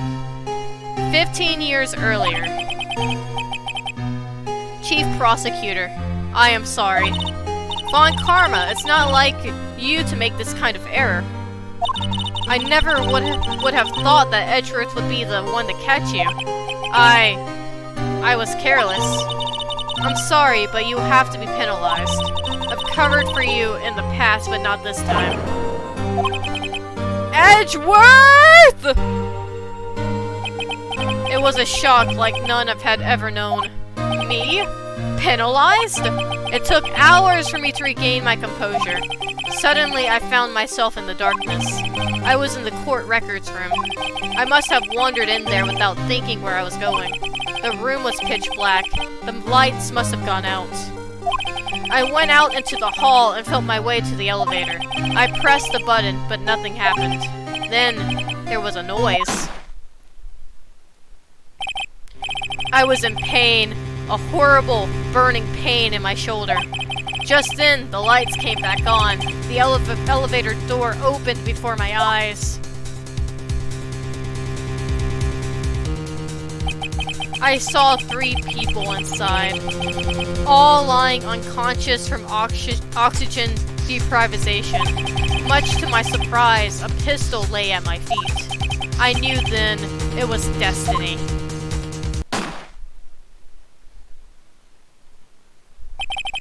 In his last moments, Gregory Edgeworth was still unconscious. He died, never knowing who had shot him. Later, he spoke through a medium blaming Mr. Yogi. He was fooled. It was the perfect crime. Tisk, tisk, tisk. Who would have thought another man would have come to open that elevator door? Judge! What? What are you doing? Do your job, bring an end to this miserable charade. Now, end it! Very well.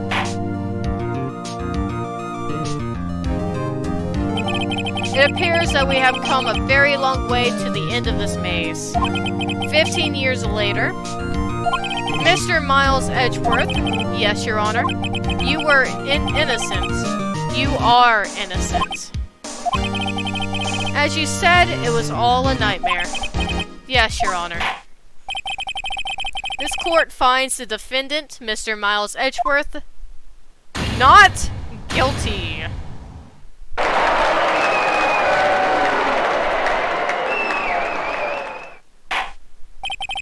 That is all. This court is adjourned. That was good. I like this trial. That was a good trial. Honestly, Chapter 4, it's my favorite so far. I like Chapter 4. Chapter 4 is great. I like the lore elements, and I like how this trial, like, played out. It was good. I like the fact that they actually made a prosecutor guilty of all people. That's a nice little, like, turn of events. Nice little plot twist.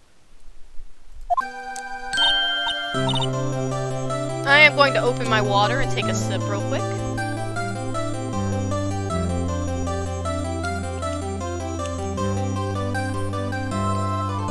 Ah, good water. Nick! We did it! Did you see his face? Von Karma looked even paler than usual. He's pretending to be all cool, but inside you crushed him, Nick. Crushed. I gotta say, I'm impressed. Well, that too. I did like it because it did deal with Edgeworth as well, but I also like it for all the other reasons. It was pretty close though. I was sure we had it. I know I was on the verge of tears the whole time myself, but now it's all just a good memory. So, it's finally over, Edgeworth. Right. Yeah? I'm not sure how to say this. I know. Try? Thank you. I see. Thank you, Wright. You're welcome. I think you could have done better than that. So sorry, I'm not good at this sort of thing. You got a lot to learn, Edgeworth. She's got you there. Whoop! Nah, that's not the only reason. Come on. That's not the only reason why I like this trial. I like how elaborate it is. That and lore! All the lore. Amazing, pal. You pulled through just like I thought you would. I never forgot this. I owe you one, pal. And tonight, let's party. Dinner's on me. Yeah, my salary went down a bit this month. But who cares? See, Mr. Edgeworth, you should take a lesson from Detective Gumshoe. That's how you say thank you. I see.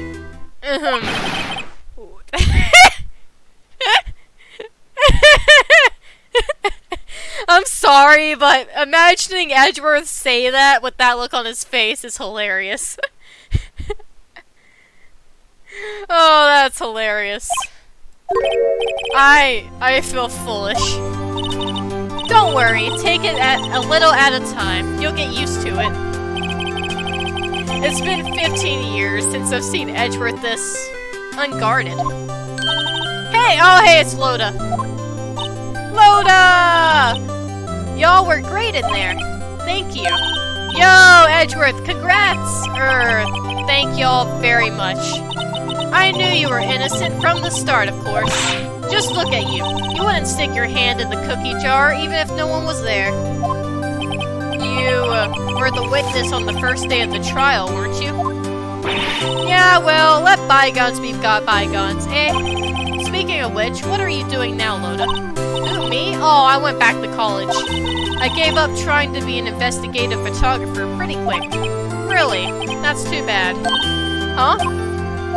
Isn't that the hot dog guy from the park? Huh? Oh, hey, Larry's here too! It's over, Nick. Please. Let me take a guess. Let me take a guess. Your model girlfriend dumped you. Why the sad face, Larry? What happened now? Oh, Nick. I'm not long for this world. You don't look sick. It's Cayenne's. She's going to live in Paris. Paris, Nick. She's leaving me behind. She didn't have seen that coming. Yo, Edgy. There you are. Yes, here I am. Paris, the same... Oh boy. Larry has a gift. What could it be? Congrats, Edgy. Here's a little gift from me in celebration. Celebration? That's unusual for you. Harry Butts, you come along tonight too. My treat, pal. Huh? Thanks. Looking forward to it. Yo, Nick. That's the suit that questioned me. When he says treat, that's not police talk for prison food, right? Right? I think you'll be fine, Larry. I like how, Gumshoe called him Harry, and Larry is like, he has no objections to being called Harry Butts.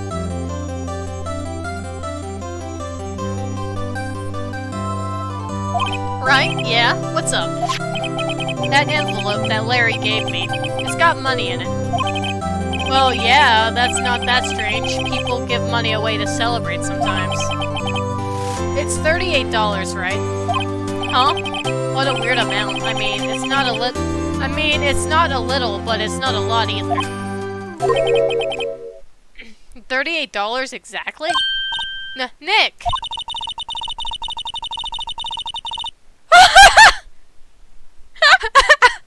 Oh, wow. Wasn't that exactly the amount of lunch money that was stolen from Mr. Edgeworth in school? Oh, wow. Larry stole his money. 38? No. No, Larry, it was you! What are you so surprised about, right? Huh? Larry was absent that day from school, right? But that doesn't automatically rule him out as a suspect. What? Think back to that day, 15 years ago. Larry took the day off, but he was bored, so he came into school anyway. Then he saw the money lying there. And the rest is history. I never was good at history. Heh. Edgeworth, you didn't know, did you? I suspected. I just couldn't picture Larry protecting you like he did that day. Everyone else was saying you didn't. The whole class was against you, remember? Yeah, too well. Right, you may not know this, but we used to have a saying back in school. When something smells, it's usually the butts. The fact Edgeworth even said the saying. That is amazing. I love it. I know. Really, Wright. I'm surprised you didn't figure it out. Well, this sure is an unexpected turn of events, eh? Edgeworth? You should have told me. Now, Nick, it was 15 years ago. Don't you think the statute of limitations has run out, Mr. Edgeworth? I'd say so, yes. There you have it. Grr. Where does that leave me? I become a defense attorney because of what you two did? Well, you have always been something of an insufferable emotionalist. Yeah, and you get worked up too easily, too. The death sentence for both of you! Man, if only I had known, I had become a prosecutor!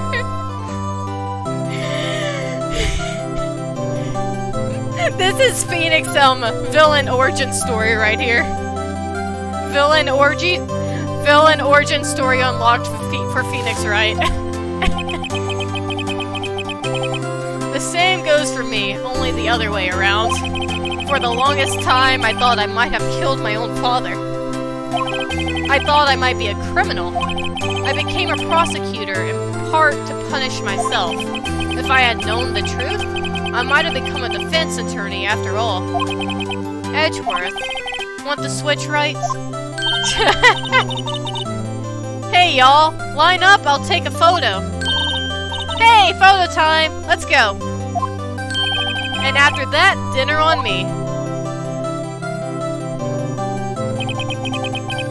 Detective Gumshoe took us out on the town that night. We celebrated Edgeworth's newfound freedom, even though Edgeworth himself was still in detention. December 29th, 5:02 a.m., Wright & Co. Law Offices. Whoa, I went a little overboard yesterday. My head hurts. Huh? It's still only 5 o'clock. Maybe I should go back to sleep. What's this? A letter? What's happening? Oh, good morning, Nick. You were really impressive yesterday. Seeing you, it made me think about what I'm doing here. I'm a spirit medium, in training, of course. I wanted to help Mr. Edgeworth, too. I wanted to help you, but I could— actually, you did. Actually, you helped me quite a lot. So I've decided to go— No, you helped! Maya, you actually did help us. I become a full-fledged spirit medium, for starters. I couldn't say it to your face, so I left this letter. Goodbye, Nick. No, Maya! You helped us! Honestly, we would not have found out— we would not have been able to get the whole bullet situation solved without you, Maya. What time is it? Yeah!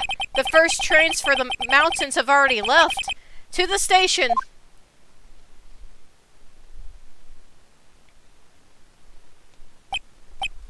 Please tell me she's here. Please tell me she is still here. No! I guess I'm too late. No, she's here! Grab her! Take her! Take her back to the office! Pick her up! Just throw her over your shoulder and run. Nick! Maya! So, you're leaving. Yeah, it's hard being a spirit medium who can't talk to spirits. And I think you'll do fine without me, Nick. Be good, okay? No! Wait! What? I never could have saved Edgeworth without your help. Huh? On that last day of the trial, I heard her. I heard Mia's voice. You heard my sister? Yes, only her voice, but still. It was at the very end when I thought we lost everything. Well, that's my sister for you. Detective Gumshoe helped me, and Mr. Grossberg, and even Larry. I'm the only one who couldn't help. I was useless. No, you helped! You helped! You gave us information! But you were the one who stopped Von Karma, Maya. Huh? I didn't do anything. All I did was wander around in the daze. Sorry, but I have evidence that you helped. Evidence? Show Maya some evidence to cheer her up.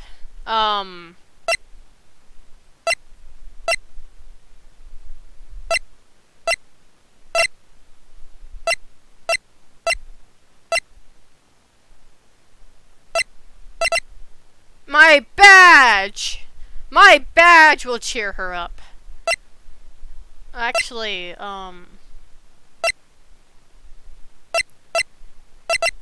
maybe if I show her the metal detector, it'll give us some dialogue on how we knew that the bullet had to still be there. Take that! Huh. Sorry, Nick. I guess I don't understand. Oh. Okay, no.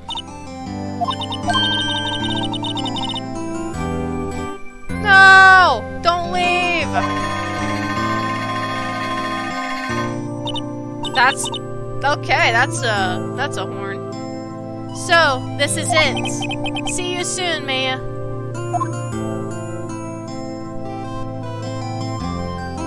No!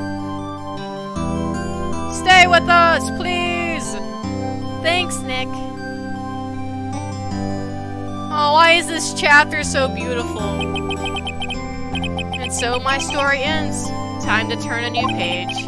and say goodbye to the novice defense attorney that I once was. Now a new story begins, with the same old crazy cast of characters.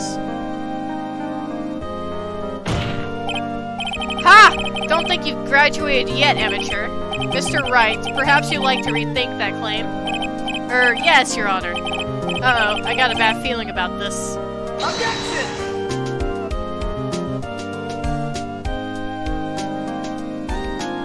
Oh. You are not leaving. You are not Maya this time around, therefore you are not leaving.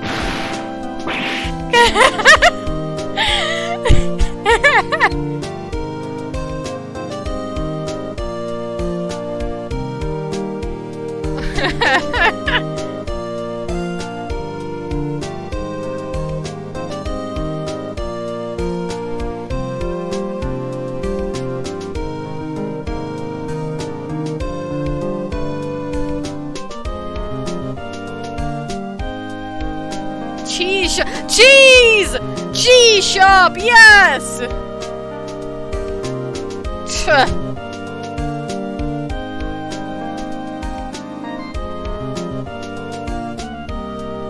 My cheese has made an appearance in the game. Nice.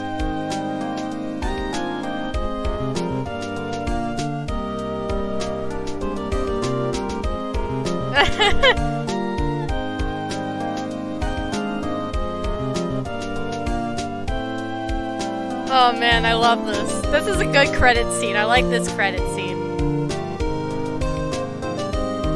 Oh hey, it's the butler!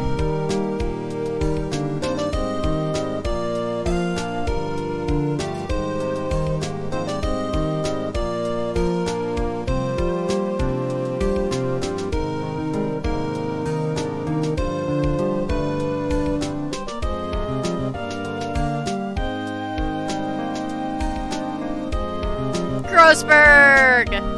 And his famous clear the throat.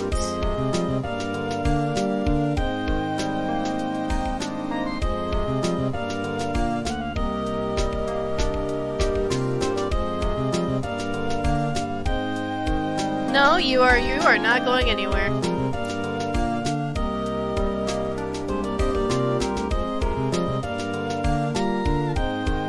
Old bag! I mean... Oh. Here she goes.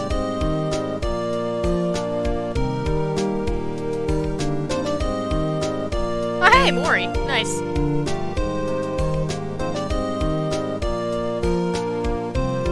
Will Powers!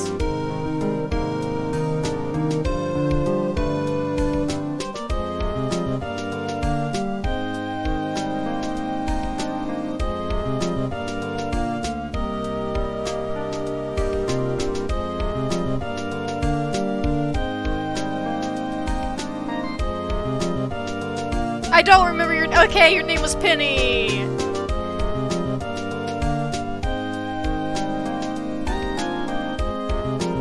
Oh, that's nice. Probably a waterfall. Knowing her.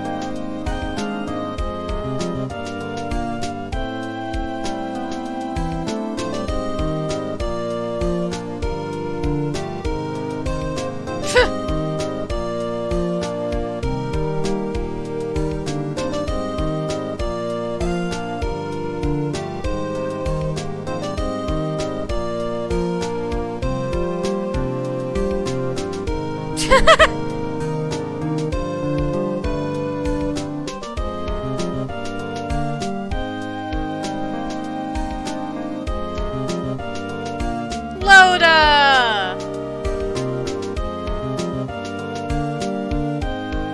Paranormal photographer.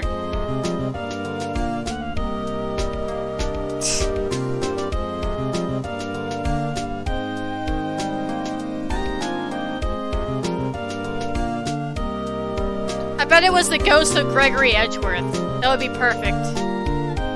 If Gregory Edgeworth or, Mia. Oh wait, it's Mia! She joined the photo. That's nice.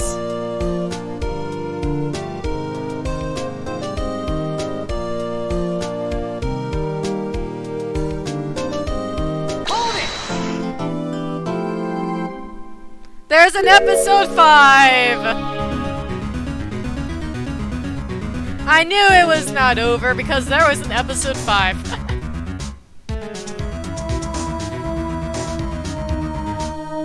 Oh man, that was awesome. Let's do it. Save game. It was Mia. That was awesome. I loved that. That was great. Rise from the ashes. Oh, okay. We got the city with rain. Man, I love this game. I love this game so much. Knife!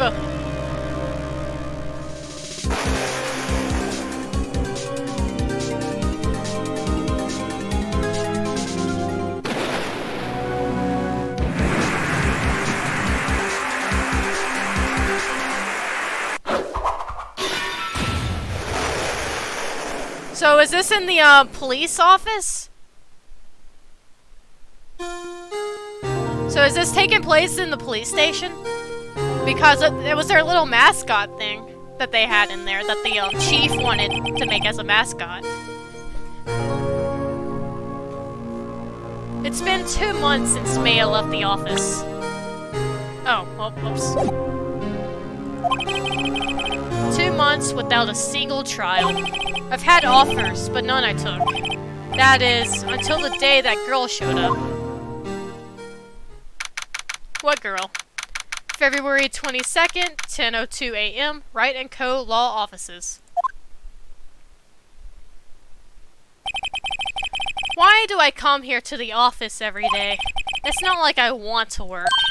There you are, finally! Who are you? Are you like a scientist? I see you have like files in your hand down there. I like your little emotion badges on your suit.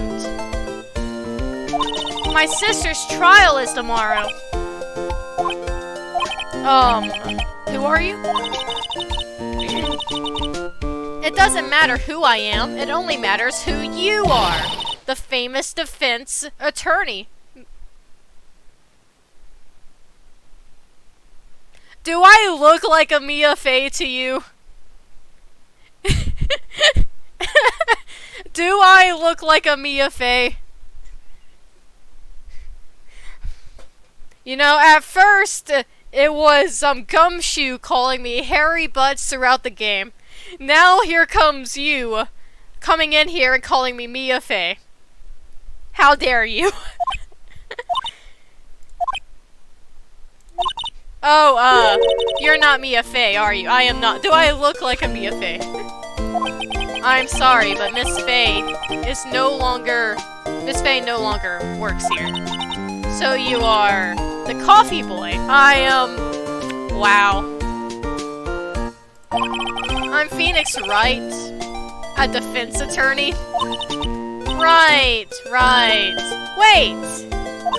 You're the Phoenix Wright. The Phoenix Wright from the Edgeworth murder case? Yes, that's correct. It wasn't Edgeworth who was murdered, though. That's a relief, then. You're better than nobody. I'm sorry, I'm afraid I'm not taking cases right now. But you are Phoenix Wright, right? The undefeated defense attorney? Look, I'm not accepting any new cases. I'm sorry, but you'll have to try elsewhere. Please! I'm out of time, but please, you have to help. It's my sister. Oh. Maya. Could it be? Okay, I'll hear you out. Really? Thank you so much. My name's Emma. Emma Sky. I'm a scientific investigator. Scientific investigator? Emma. Emma, was it? So you're a scientific investigator? Yes, that's right. Is something wrong? No, it's just, you seem kind of, jumpy or maybe just young. Young? I'll be 16 years old this year. Oh, I see. Wait, only 16? I'm set to be formally assigned to forensics in 3 more years.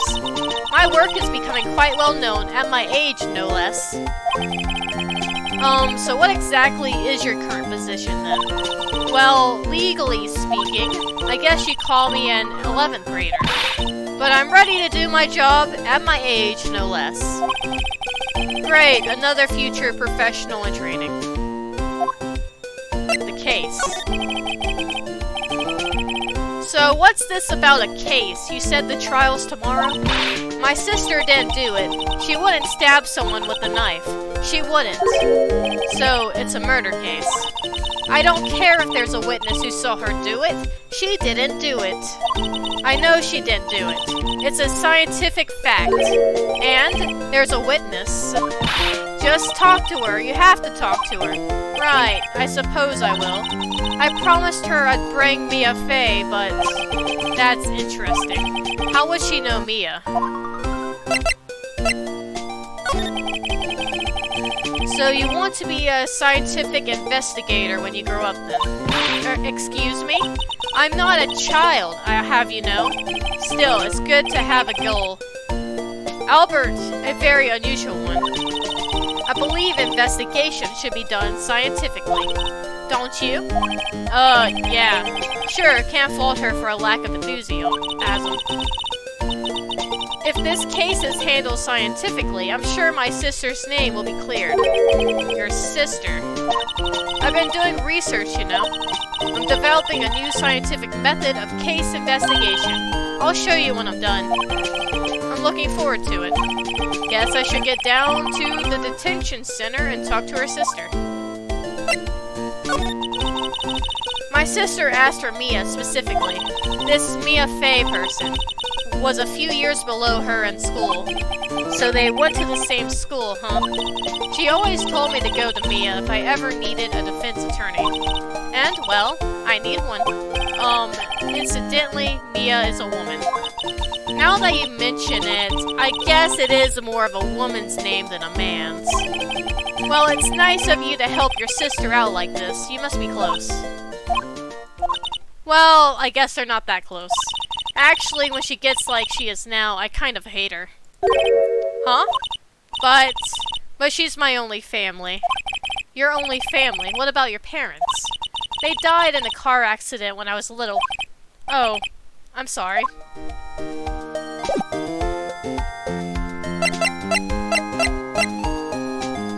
Let's see, is Charlie the plant still here? Hi, Charlie. Aww. I've been taking care of him in Mia's absence. Looks like it's cleaning day again in the hotel across the way. I hear they're planning a second branch outside the city. Egads, the bellboy was staring right at me. The lovely bellboy.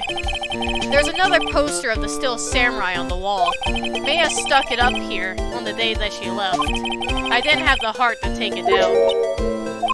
I do sometimes get strange look from clients, though.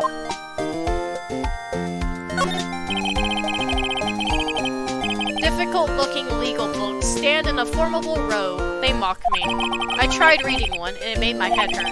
When I closed it, it slipped out of my hand, then my foot hurt too. That's a mood. Mia's desk. I sit here even less now that I've stopped taking cases. I ought to at least dust it off once in a while. I will be right back.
Okay, I am back.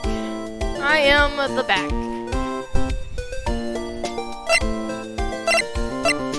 Hey, look at my badge.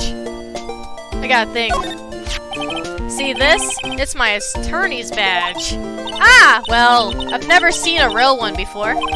You're the first one who's actually been interested in mine, believe me. Its composition is mostly silver. The gold plating is flaking a bit. She analyzed it scientifically.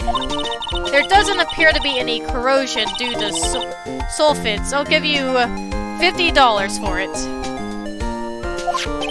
Sorry, but it's not for sale. Yet. Alright, let's go to the detention center. February 22nd, detention center, visitor's room. I wonder what's wrong with Emma. She got quiet all of a sudden, as soon as we arrived. Guard, I thought I told you I didn't want any visitors. Sorry, ma'am, it's just your sister. No excuses. Or did you not want to raise this year? Or did you not want a raise this year, understood, ma'am. What was that all about? Oh. Hi, Lana. Funny. I seem to remember specifically telling you not to come here. Perhaps my memory is failing. Look, I didn't want to come here either, okay? But your trial's tomorrow, and you still don't have a defense attorney. I'll be the one in court tomorrow. This has nothing to do with you, Emma. What does your face look like? Oh.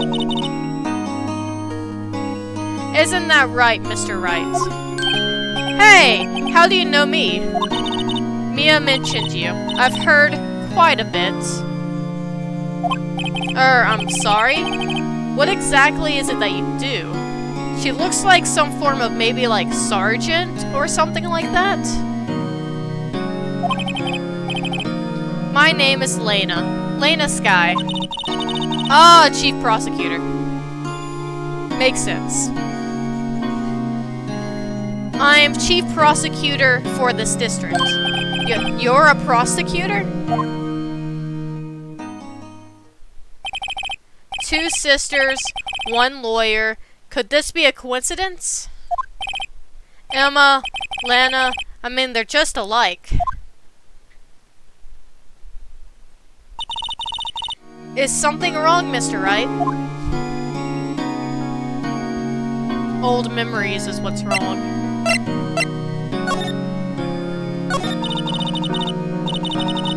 There's something you should know from the start, which is the suspect in this case has confessed to the crime. Huh? Wait, but the suspect is me. I did it. Well, Mr. Wright? Well, why don't you begin by telling me exactly what happened? The crime took place yesterday, February 21st at 5:15 p.m. That's quite specific. It was in the witness's decomposition. A witness clearly saw me committing the crime. That was a bit of bad luck, wasn't it? The crime took place in the underground parking lot at the prosecutor's office. The body was found in the trunk of my subordinate's car. The prosecutor's office, huh? And your subordinate's car trunk? Classy. I was arrested on the spot, caught red-handed, as it were. Well, that's just great. So who was the victim? Investigator with the... Please do not be Gumshoe. I swear if it's Gumshoe. If you're gonna take Mia, Maya, and then Gumshoe away from me, it better not be Gumshoe. It better not be Gumshoe. Please, game. Don't do it, game. Game, please. Game. game. Suppose the correct term is detective. A detective? Death was due to a loss of blood. He was stabbed once in the stomach. By you. Death wasn't immediate, but the wound was fatal. I see. Allow me to repeat myself, Mr. Wright. The victim was a detective. Yeah, I got that the first time. If it was Detective Gumshoe, I'm gonna be kind of sad. You know what that means, don't you? Uh-oh. What, Mr. Wright? What does it mean? Well, it means the police department will consider it a matter of pride to have me found guilty.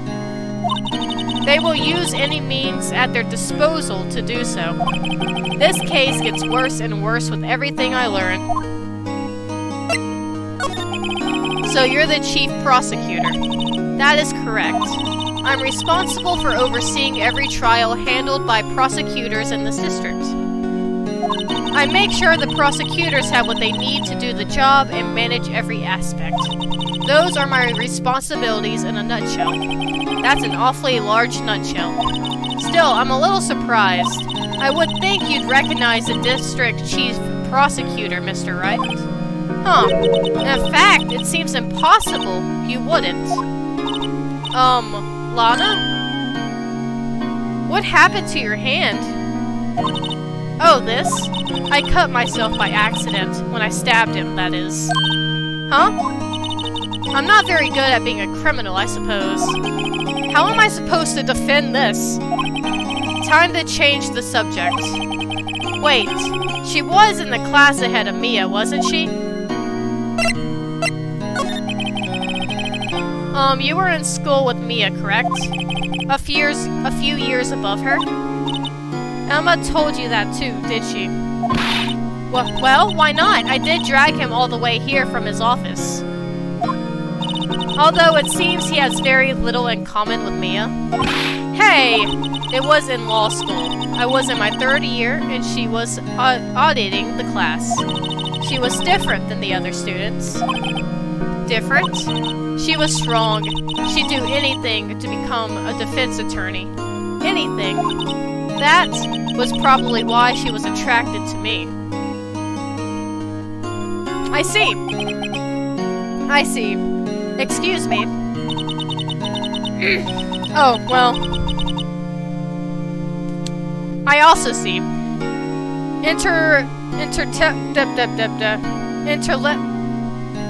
Intellectually attracted.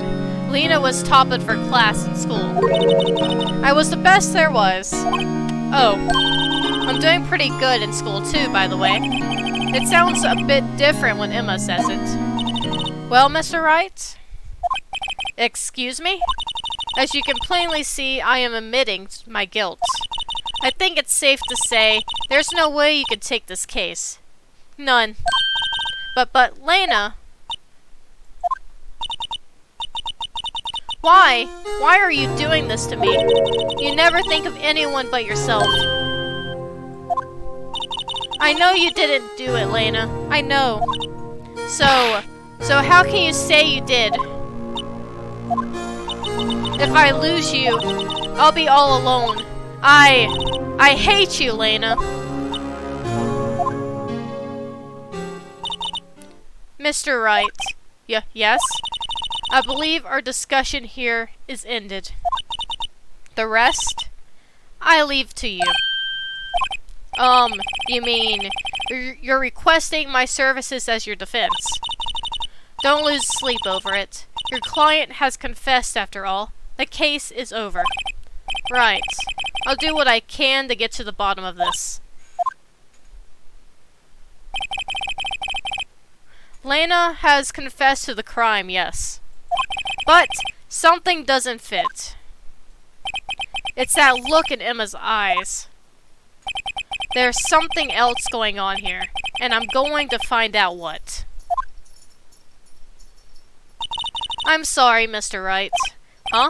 About what? My sister. She's not always like that, you know?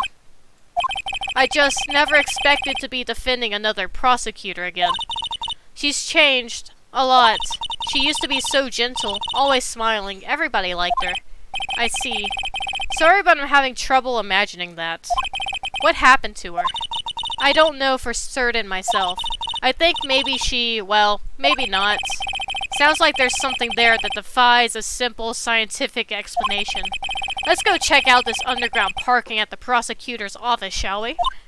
Okay. If Gumshoe is not, I swear, if it's Gumshoe who's the victim. Gumshoe, you better be okay, man. You better be okay, Gumshoe.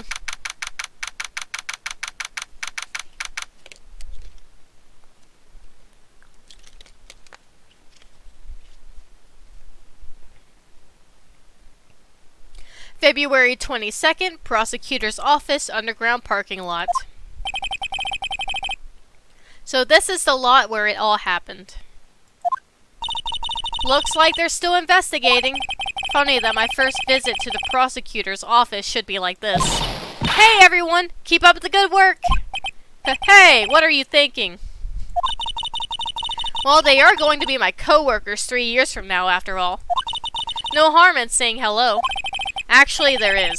You know attorneys aren't supposed to examine crime scenes? I'm trying to not stand out too much here, see? Hey there! You expecting to go unnoticed here, partner?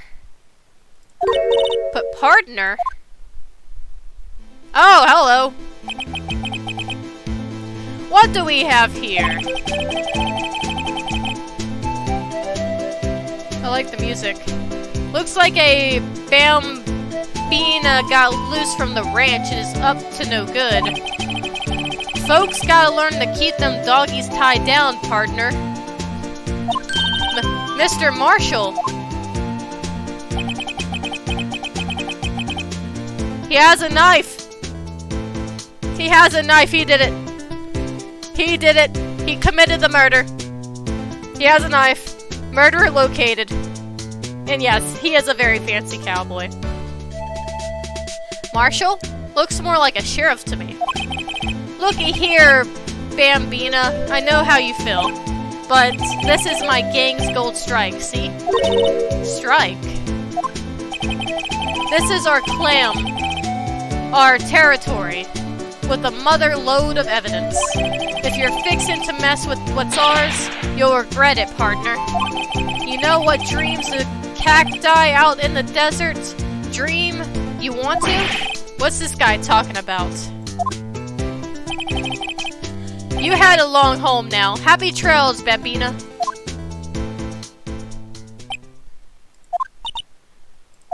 Was that a hombre, a friend of yours? Kind of, sort of. Yeah, he's a detective. That's a detective. Where is Detective Gumshoe? I swear, if this... I swear. I swear. Who thinks he's a sheriff from the Wild West, it seems. Frank, where is Gumshoe? I swear if Gumshoe is dead. Why is there a wallet on the ground?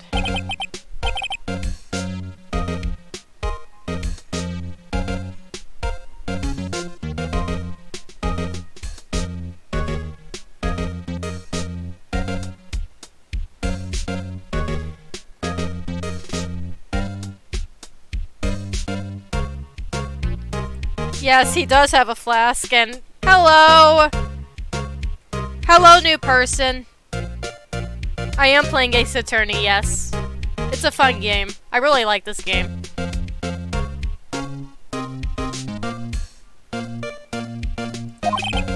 Excuse me, officer? Wait, what are you doing, Mr. Wright? What am I doing? I just found this wallet, so I'm handing it over to the police. Oh, thank you for the follow. I appreciate that. I hope you enjoy your stay here.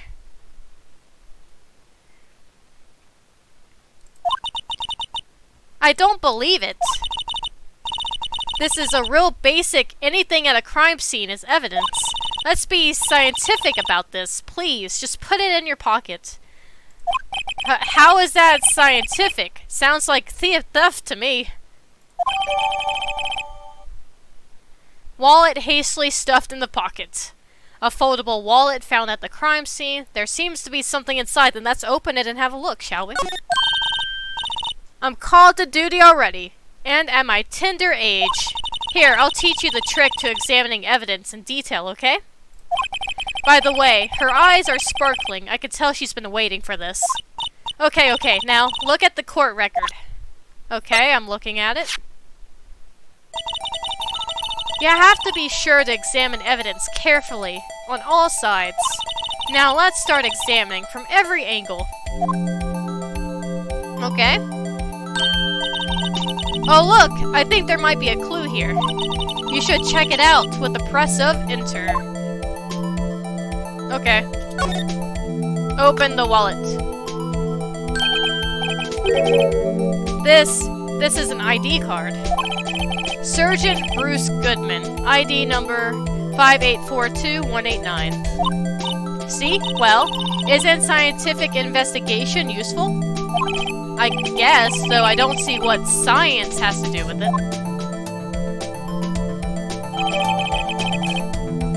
Goodman's ID added to the court record. Let's be sure to examine every piece of evidence we find. I guess I've got to be on my toes from now on. That is a new game mechanic. That's interesting. Let's see. Door! Look! A door! This must mean something. I'm not sure that doors mean anything. No, it won't open. A mysterious lock. I fail to see what's mysterious about it. Mr. Wright, you need to learn to enjoy life more.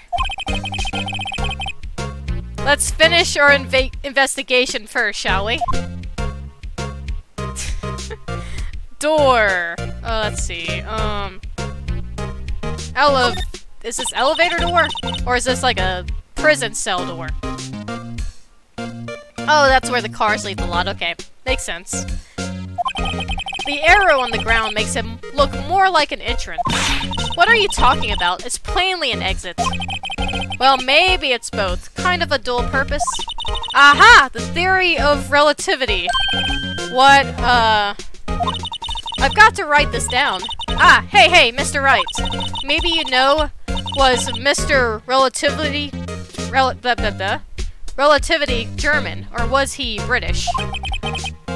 Mr. Relativity? Are you sure that was his name? Ah, yeah, she's definitely a good... Oh, hey, well, this is the thing up here. But yeah, she's definitely like Maya. In several aspects. Look! A stylish glass-walled room. Very nice. You could see the whole parking lot from in there. It says security. Perhaps it's a cafe? Or caf? Blah. Huh? Caf security. Yeah, that must be it. Let's check it out later. I don't think that's it. I hate to break it to you, but I think that's probably just a security guard office. You know, I scored a 97 on my science test the other day. Too bad they don't have a test for common sense. Ladder. Oh man, I was hoping... I don't know why, but this ladder just reminded me back to, chapter 3, where Maya was, like, talking about a step ladder. Well, Phoenix and Maya were talking about a step ladder, and they were like, what's the difference? That's a step lift. Yep, the scenario has reappeared once again. What's the difference in scientific terms, please? Scientific, huh? Look at the basic nature of things, Mr. Wright. This all seems so horribly familiar somehow. Yep, it's a reference to chapter 3. I love it. Let's see, what else can I... Ooh, this thing. This wall is in our way. It's got a faucet for water. Wait, I know! This wall is merely a facade hiding the truth. This is no wall, but a water tank. I fail to see how it makes any difference either way. Telephone! Here, a phone. Let's see if it works. Hey, don't touch stuff we don't need to be touching. I can't hear anything. My ears! No, my ears! Maybe it's due to the biometric pressure. What is she babbling about? Hey, what did you just say? See, you can hear just fine. The phone's broken. Vent. An oil drum. Looks like it's filled with water. It's heavy. I can't even budge it. The drum over here is on its side. Wait, I know. I'll hide in here and do a stakeout. I think you'll probably just get arrested. In fact, you may not even have to hide in the drum to get arrested. What? I'm not suspicious. I mean, you're a little suspicious. Just a tiny bit suspicious. But where is Detective Gumshoe? I need to know. Is he okay? Where is my Detective Gumshoe at? I need him. Looks okay. Looks like I might have explored everything here. Oh, she's gone. Okay. Actually, do you have anything new to say, Mr. Guard? He's frozen in fear of the frigid Miss Lena. I'm feeling a bit chilly myself. Makes sense?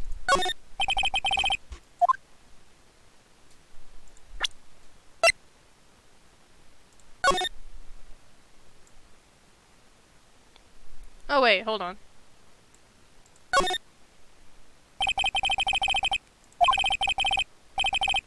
Okay. Oh.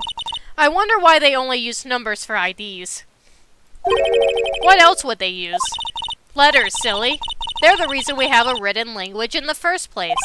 True. Sergeant Bruce Goodman. ID... WABADAB. Yabadabs. Yab-ad-ab. See? Wouldn't that be better?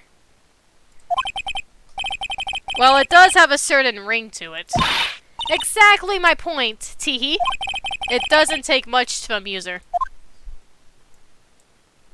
Hold on. Is there anything else here? Woo! No. Wait, there's a zoom in. Woo!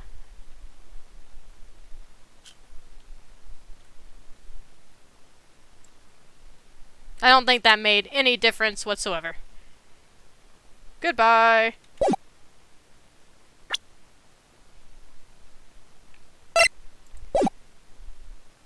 I must have missed something. Less. Okay, I missed something.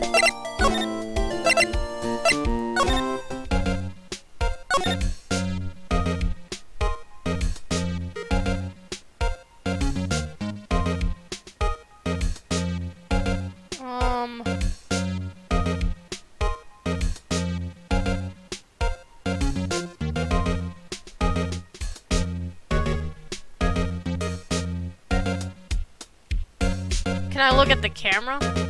Are we talking about the camera in the security office? Well, not the security office, the detention center? Yeah, I think so. I don't think it does anything new. It says the same thing every time. Yeah, that.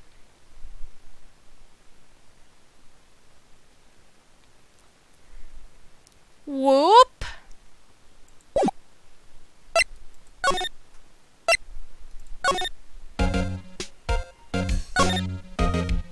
Oh wait, there's a slide. That's what I'm missing. What is this?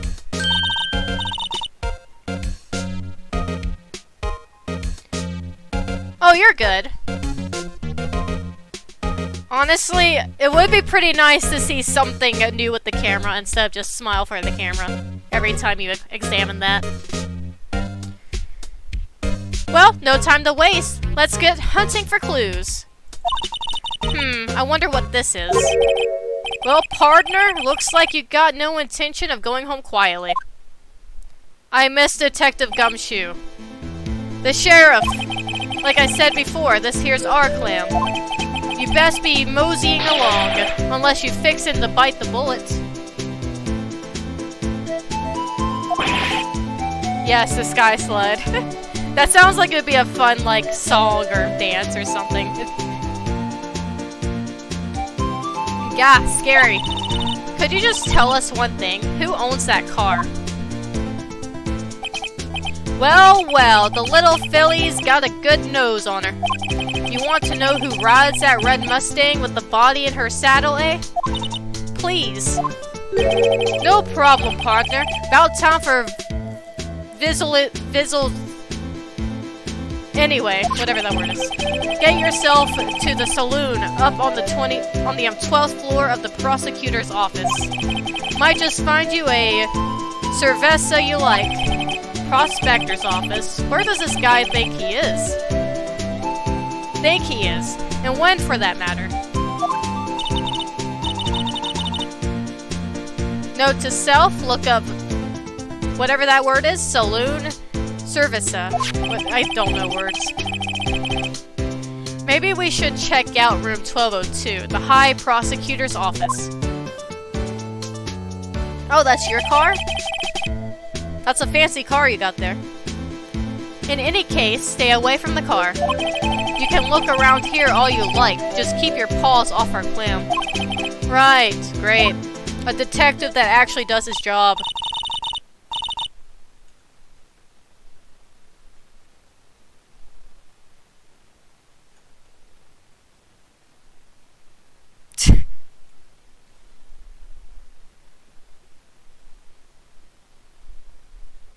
I did not know that. That is something I learned today. Thank you. Great, maybe there are some clues around here. Mr. Wright, let's check it out. Yes, let's go check out that car. Actually, he's coming back. Never mind. Were you two all set? Us? Oh, who are you? You have a sushi roll on your head. I love it. What's this? She couldn't be. You're selling lunches here? This is a crime scene. I should take that offer from him then. A beer does sound nice. Actually, never mind. I don't like beer. I like wines. Wines are better.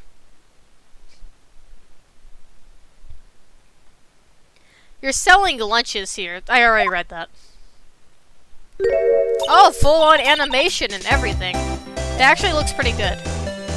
Hello, half and half, was it? Oh, thanks. And you, sir? Yes. That also looks really good. Some crunchy goodness coming at you. Thanks. Interesting way of doing business.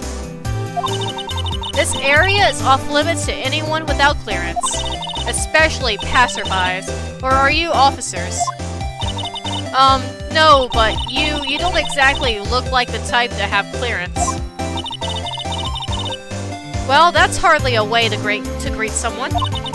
Even my days as the cough-up queen are over? Cough-up queen? Cough-up, huh? You know, I'm feeling kind of full. Maybe I'll pass on lunch.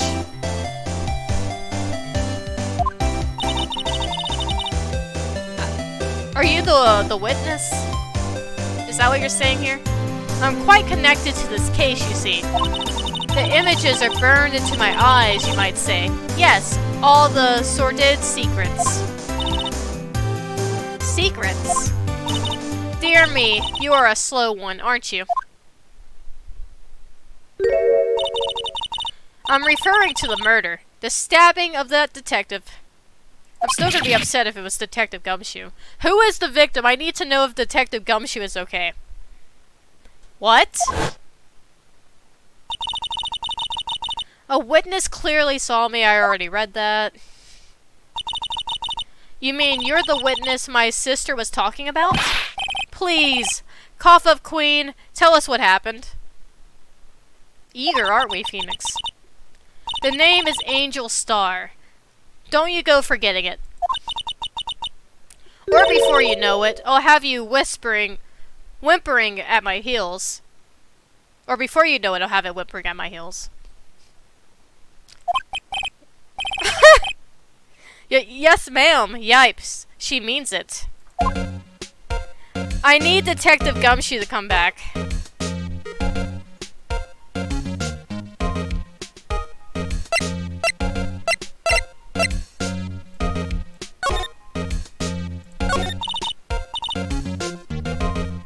Somehow I knew. Yesterday was the day of destiny. I knew something was going to happen. Just like I know that the daily special on Friday every week is salmon. Destiny? Was yesterday's first special for some reason? You're a defense attorney, right? You should know then. You should know the foul misdeeds of the evil ones who haunt this den of inequality. Evil ones? Prosecutors! They have no qualms at all about blackening the name of innocence.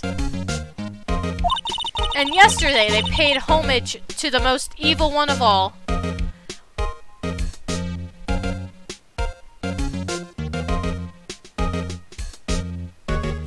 Yeah, we have another May alert.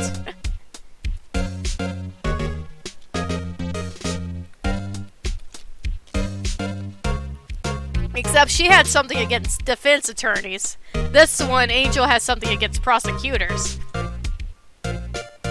And this game is very funny. I like this game.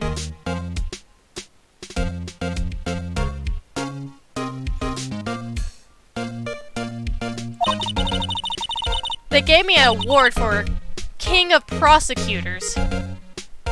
What a farce.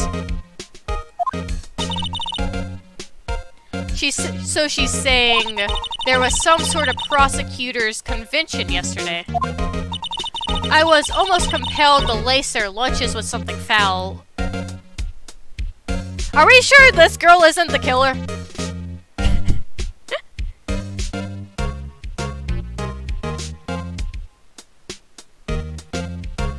Listen, if she calls Edgeworth the evil one, me and her are gonna have a fight.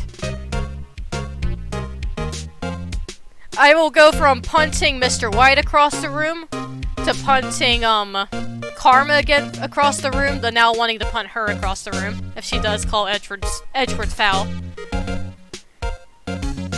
Well, an evil one. Do you have a personal grievance against prosecutors or something? Or is there some kind of scientific evidence of this, evil? Young miss, mock me at your own risk. You'll soon find out why they call me the cough-up queen. I don't think I want to know why they call you the cough-up queen. Ew. The most heinous of all the evil ones. The one they awarded yesterday. It was in his car that they found the body. Proof that he devours the evilest lunches of all. Really? Really what? I'm totally confused. One thing's clear, this lunch lady has a thing against prosecutors. Yeah, that is very clear. So what exactly was it that you witnessed, Miss Starr? It was a fascinating spectacle, to be sure. I now feel I know what they say when they talk about a woman's wrath. To see Lena Skye wield that knife so... Her knife flashed in anger, bringing him to a sad end. It was truly a sight to see. You mean you saw the very moment of the crime? The sound of his silvery ties to this world being cruelly cut still rings in my ears. And the rhythmic beat of Lena Skye's knife. Wait a second, you know Lena Skye? Of course. It's quite a fet, becoming chief prosecutor. I already have a theory that she's the... I have a theory that you are the killer. How many lunch boxes of sin did she pack to make that journey, I wonder? She always travels light. Now, why would this pretty lunch lady know the chief prosecutor's name? Could we ask you a bit about yourself, Miss Starr? I come here every day to sell lunches. I import only the freshest and best from the Far East. For some reason, the box lunches are a hit here.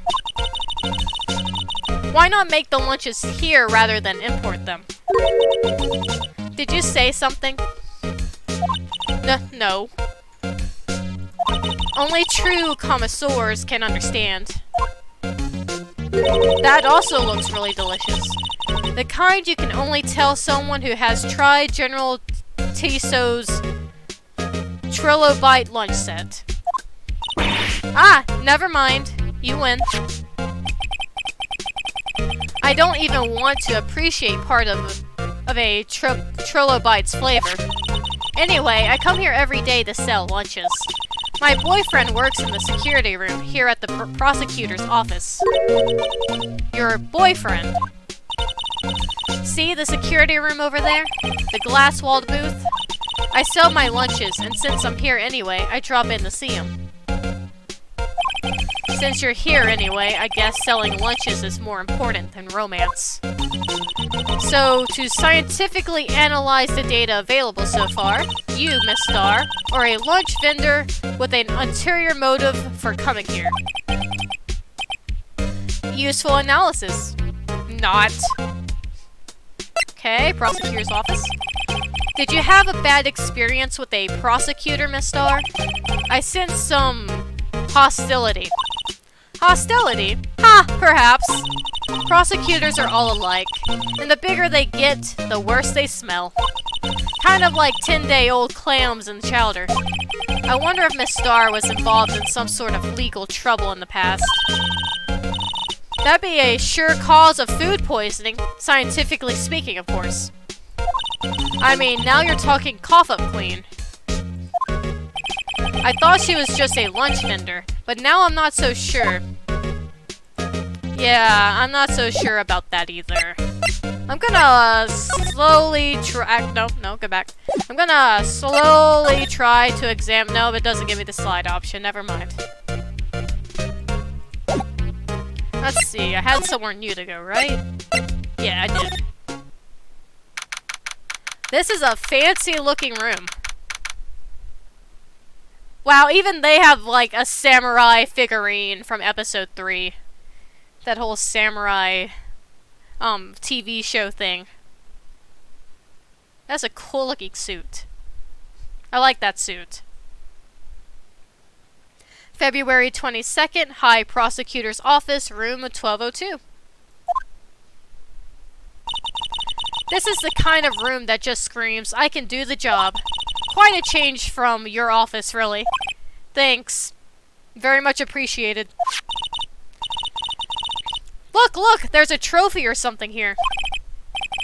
A trophy? What, that shield?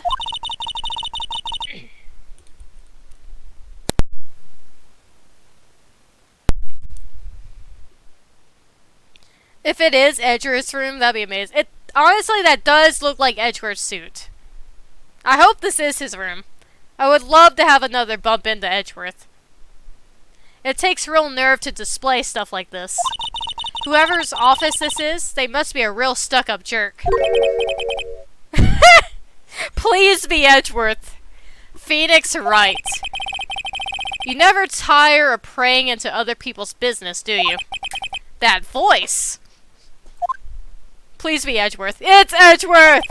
Yay! Long time no see, Edgeworth. Huh? Ah! Mr. Edgeworth! You know him from somewhere. Of course, I'm his biggest fan. My sister introduced us once in. Right. Her sister is the chief prosecutor, after all. Well, what brings you here? I'll warn you, I've been known to be a real stuck-up jerk.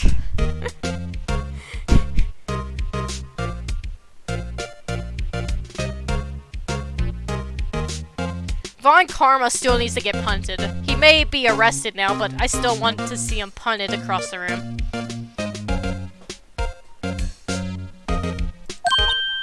No, did I? No. It was just Mr. Wright here. He... Don't shift the blame on me. Yeah, exactly. Hey, don't blame me. We're just here to investigate a murder case. Murder. A body was found in this nasty bright red sports car in the parking lot. That would be...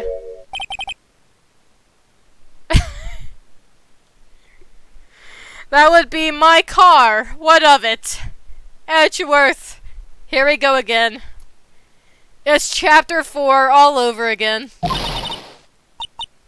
What? Your car? I'll say one thing. She certainly can scream. Edgeworth! So the body was found in your car. Go ahead, say it right.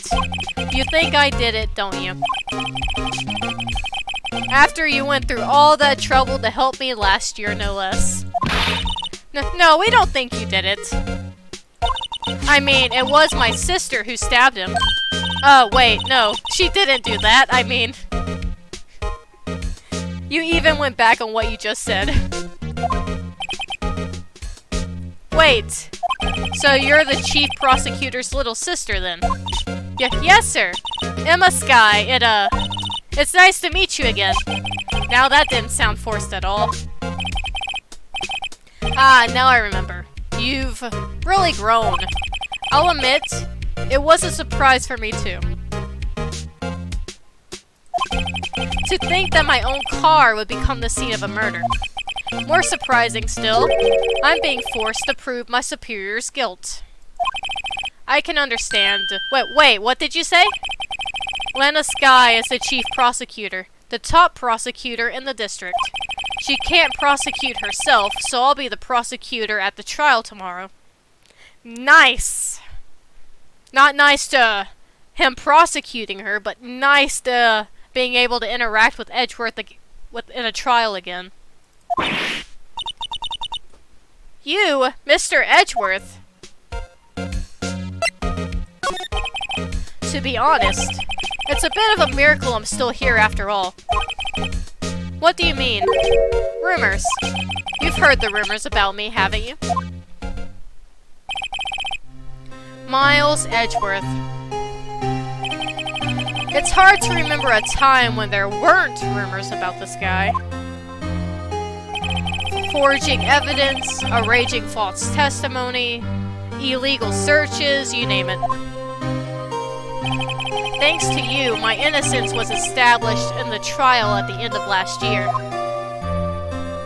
However, there are some who say I'm the one responsible for the certain incident. What? That's crazy. Some people need very little excuse to think ill of others. It's a fact of life, impossible to stop. But some of them even go so far as to present me with toys like this. They think it's funny. Toys? That bronze shield? There's got to be a story behind that one. Chief Prosecutor Sky. Yes, we first worked together on a case 2 years ago. It was my first big case. That's right, I remember. 2 years ago. I wasn't even a lawyer yet. Since then, I always felt that she was looking out for me. It appears I was mistaken.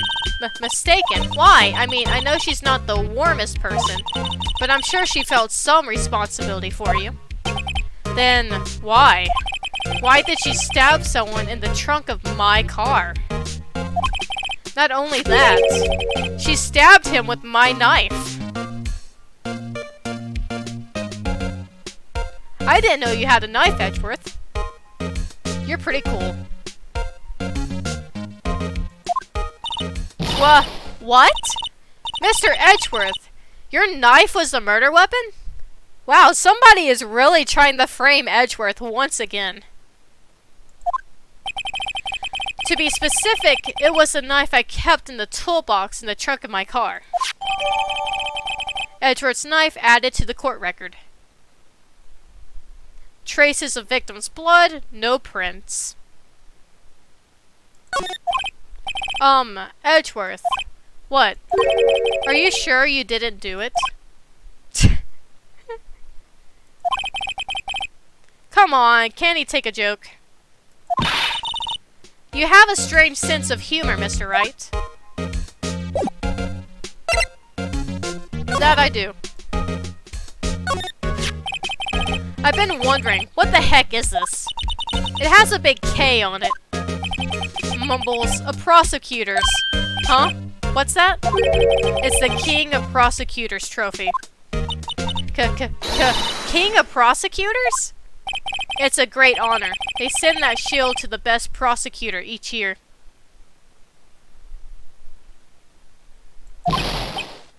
What? So that K, that's... K stands for King? Yeah, you got a problem with it? I didn't design the thing. King of Prosecutors, kind of like Employee of the Month, only better.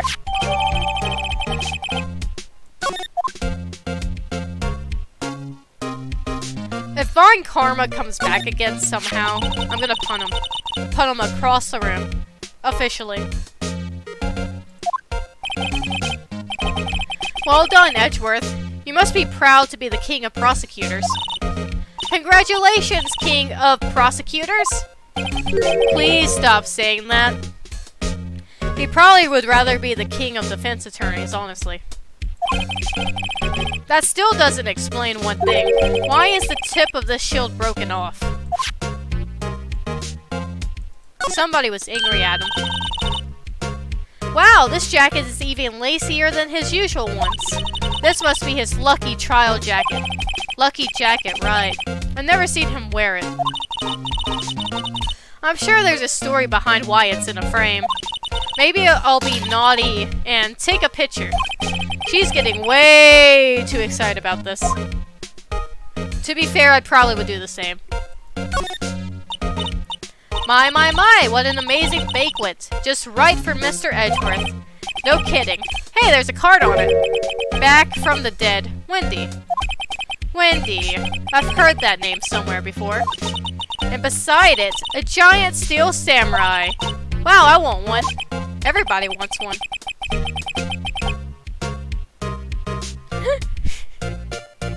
Oh no! I am going to be punted, oh no! You could try to punt me, but I will punt back. You punt me, I punch you.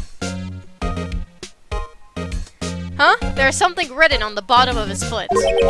Between a rock and a hard place. Wendy. Wendy. Is she Mr. Edgeworth's fiancé? I don't think so. I'm pretty sure she's far from being Edgeworth's fiancé. I'm surprised that she's actually still sending him gifts.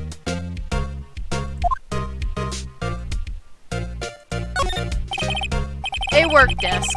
It's quite tidy, as one might expect.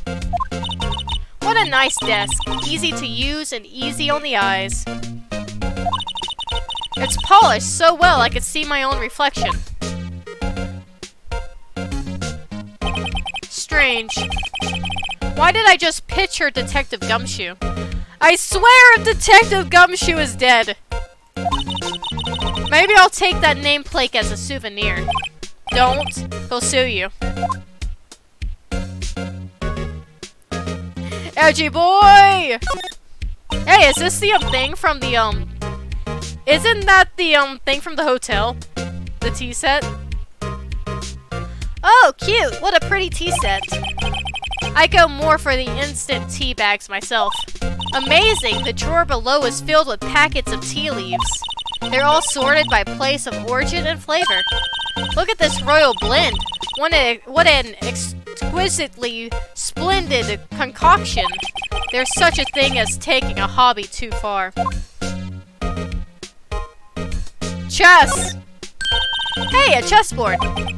I'm not too up on my chess, but it looks like blue's in a bit of a tight spot.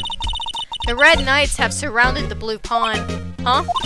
Those horses are mounted knights. Their swords have really sharp edges. And check out that poor pawn. His head is kind of spiky. Kind of reminds me of you. Mr. Edgeworth must be an avid chess player. What's wrong, Mr. Wright? Edges. Surrounding a pawn with spiky hair. Nah, it's nothing. That's funny. Whoa, these are all case files. They're stacked up to the ceiling. There's even a ladder. Odd. I thought Edgeworth wasn't good with heights. He must have someone get them for him. Strange. Why'd I just picture Detective Gumshoe? He must study these case reports so closely. He's so cool. You wouldn't say that if you saw him sweating bullets up on that ladder. Oh, window. Whoa! What a view! It must be nice to have an office on the 12th floor. I guess you would feel important.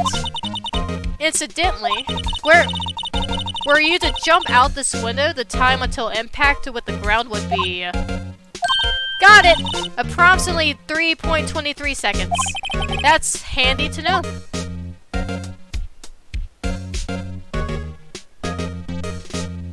Oh, couch. Mr. Edgeworth has such a comfy sofa. Sofas like this make me want to curl up and take a nap. I bet he pores over his case files here until the wee hours of the morning. Then he takes off his jacket, rolls up his sleeves, and goes to sleep using his arms as a pillow. I don't believe it. She's actually daydreaming about Edgeworth working. I bet in the morning he has sofa hair and little creases in his cheeks from the seams. He's so cool. Sofa hair is cool? Let's see. I think that is all in here. Yep, looks to be it. Anyway, though, I am going to sadly have to end this stream here.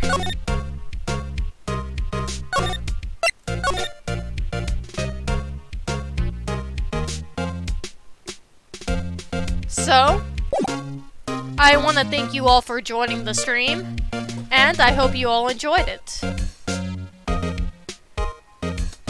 And I wish everyone a good night, good morning, or a good evening, depending on where you are. And I hope to see y'all all in the next stream. Sky and Night out, until next time. See y'all then.